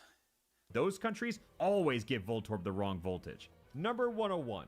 Electrode. Electrode are huge pranksters. They have 2 metal coils growing on their foreheads with a combined power of 12,000 volts. Electro would like to quietly roll up to a friend and touch them on the arm, stomach, or neck with one of their whiskers. The friend's life can be saved, but only sometimes. Electrode are incredibly stupid. They believe 12,000 volts gives them the right to talk about anything and everything. They like to argue in a very idiotic manner, but they're only useful for reviving young women who fainted. An electric shock through their coils instantly zaps the girl up to her feet. Why does the writer okay, again, what's the name of this?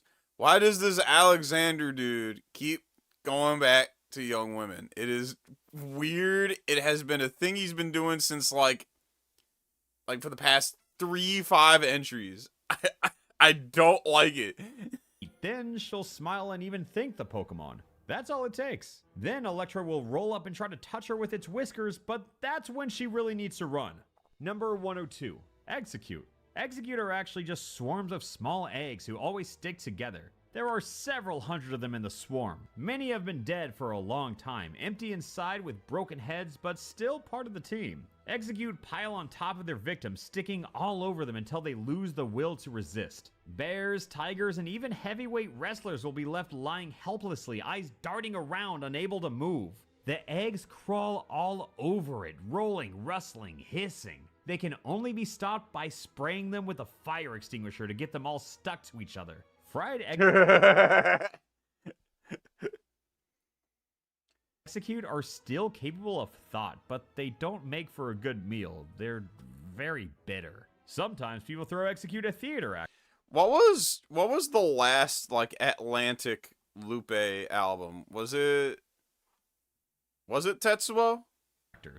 Number 103, Executor. The biggest miracle in the Pokemon world is when a swarm of Execute turn into an Executor. Well, except maybe Machamp's second pair of arms. Suddenly, the Executes surround a lilac or buckthorn bush, stick to it, and legs grow out of the bush. After that, the bush goes on a walk, but it's not a bush anymore. It's an Executor. They're often used for street advertising, walking up and down the sidewalk chanting slogans like, "The new generation chooses Pepsi!" Some political parties hire them during election season. These Pokemon have a lot of mouths, but no brains. All they have in their heads are leaves, so they just yell out whatever they're told. And they're convinced they're fighting for truth, even if they're not. Number 104, Cubone. Cubone chew their opponents down to their bones, then use those bones to scare away other enemies. They wear their skulls and mumble threats and curses. At home, they have... Is that better or worse than the actual Cubone lore? Because if I remember, the original Cubone lore is like the skulls, they're like the skulls of their mother or something. Have entire warehouses of bones covered with dust and cobwebs. It's pretty creepy, actually. When you see a Cubone sitting in a broken old recliner watching television covered in bones, it doesn't inspire much sympathy. Aye, 'cause there's magic in my bones. They work as night shift security guards, janitors, and warehouse managers, scaring off thieves by banging bones against their skulls. Cubone are very upstanding citizens who never steal anything themselves. They don't have any relatives or friends except some kangaroo buddies who occasionally visit from Australia, who just come and hop around a while before they fly back home. Weird kangaroo lore. It's not even a Pokemon. Number 105, Marowak. Marowak are nicknamed the Bone Collectors and live in abandoned cemeteries, digging up graves and stealing the bones inside. That is a federal offense. They piece them together into bizarre skeletons of people, animals, and Pokemon that never even existed. Like a skeleton with 3 heads, 8 arms, or a leg on its shoulder. Oddly enough, some people actually like those bone monsters. They're often hired to plan expos, and they're often written about in newspapers, even though they're objectively hideous and insane. If you find yourself in a cemetery at night and hear sniffing sounds in the bushes, don't be frightened. It's just Marowak digging up graves. They're no threat. That is quite the way to phrase that. To the living, they're only interested in the dead, or to be more precise, their bones. Just leave them about their business. No one cares about Marowak anyway. Number 106. No, except maybe the loved ones of the people buried in the graveyard, but whatever. Alright, you have a good one, Juicebox. Peace. 6. Hitmonlee. Hitmonlee have springy legs with terrifying strength. One kick can knock the teeth right out of an opponent's mouth. They're very irritable, impressionable, and mentally unstable. Hitmonlee work in advertising agencies, drive taxis, and service slot machines. When they talk to clients, sometimes they'll lose their temper and start kicking wildly. As a result, they tend to spend more time in jail than they do working. A few Hitmonlee have gone on to build successful careers in breakdancing, hip-hop, and other popular forms of dancing, where they use their springy legs to move rhythmically and jump high as a ceiling. The secret to dealing with Hitmonlee is actually pretty simple. You just need to lubricate their springs with machine oil on a regular basis. Then they'll be on their best behavior. Number 107. Hitmonchan. These extremely weak Pokemon of Chinese origin are natural-born boxers. They lift weights only as heavy as mosquitoes. Their fists fly by so fast, it looks like they have 100 of them. Hitmonchan are insanely brave. They'll rush fist first even at Graveler, Golem, and Nidoking. They barely even notice the blows, but Hitmonchan keeps pummeling them till it eventually faints from exhaustion. Hitmonchan live in Chinatowns, form gangs of about 300, and brutally beat large cockroaches and mice. What? Hitmonchan fall over if you blow on them too hard, and a flick on the forehead knocks them out for 2 weeks. Body blows are fatal, but despite their frailty, they're bold, cocky fighters. The pride of Chinese fighting Pokemon. Of 4,000 years of Chinese martial arts. Oh man, I still need to watch the new Baki. I ain't watched the new Baki yet. The other half of Baki Do, the Invincible Samurai, just came out like a week or two ago. Number 108, Lickitung. Lickitung's defining features are their tongues, which can... Russians and the Chinese hate each other? Really? Weird. It don't sound like it when you listen to fucking American media and shit. Every time American media talk about them, they sound like the best of friends. The fuck you mean they don't like each other? Can stretch up to 2 meters. In battle, they wield it like a club, and in day-to-day life, they use it for communication. It's not uncommon to see two Lickitungs licking and hugging each other with their tongues, and using them to give each other gifts. A lot of Lickitung work as window washers. They can wash windows with their tongues in an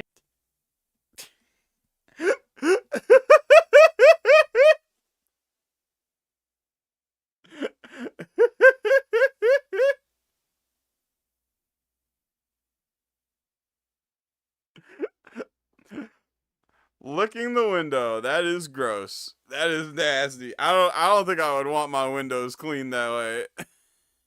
an instant, and for payment they only ask for peaches and oranges, then grab them with their tongues and toss them into their mouths. Lickitung's odd behavior gave birth to the expression to run your tongue and my tongue is my enemy. They get tangled up in the...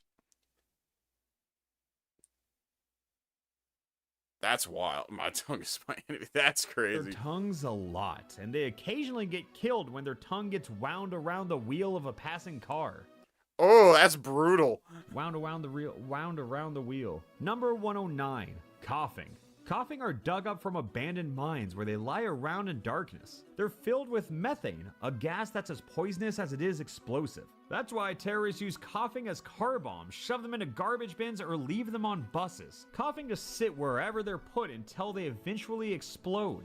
They have thin shells so they don't leave any remains or cause any casualties. It can be pretty terrifying though. If the methane's carefully let out of a coughing and replaced with hydrogen, it'll just float slowly and sadly.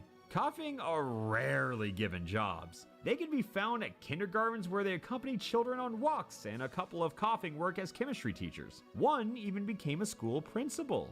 Number 110, wheezing.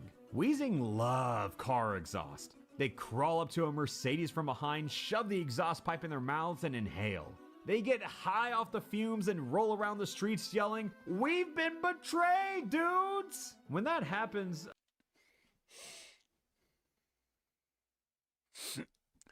Now that's a vibe.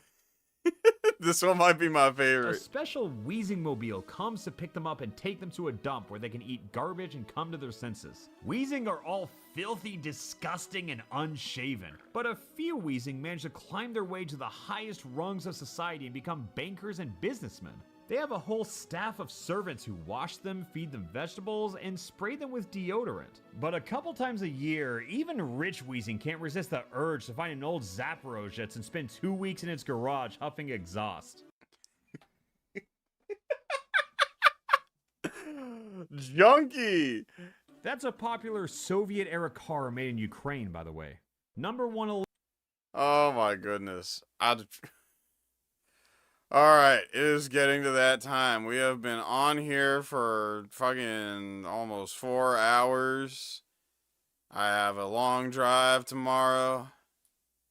I will not be able to stream tomorrow and the next day, probably, unfortunately. So, I will see yous on Tuesday.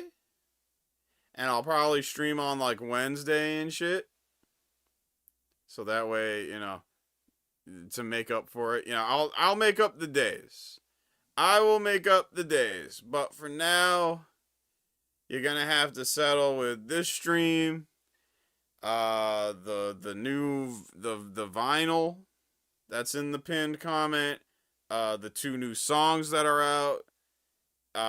There's more music currently on the Patreon that is not anywhere else. You know, there's Patreon exclusive music if you are so inclined.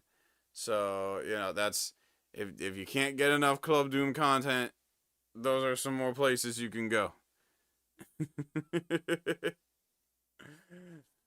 Alright. But until then, peace, peace, peace, peace, peace. I hope y'all had a fun time this stream. I definitely did. And, yeah, you have a good weekend. As always, sweet nectar.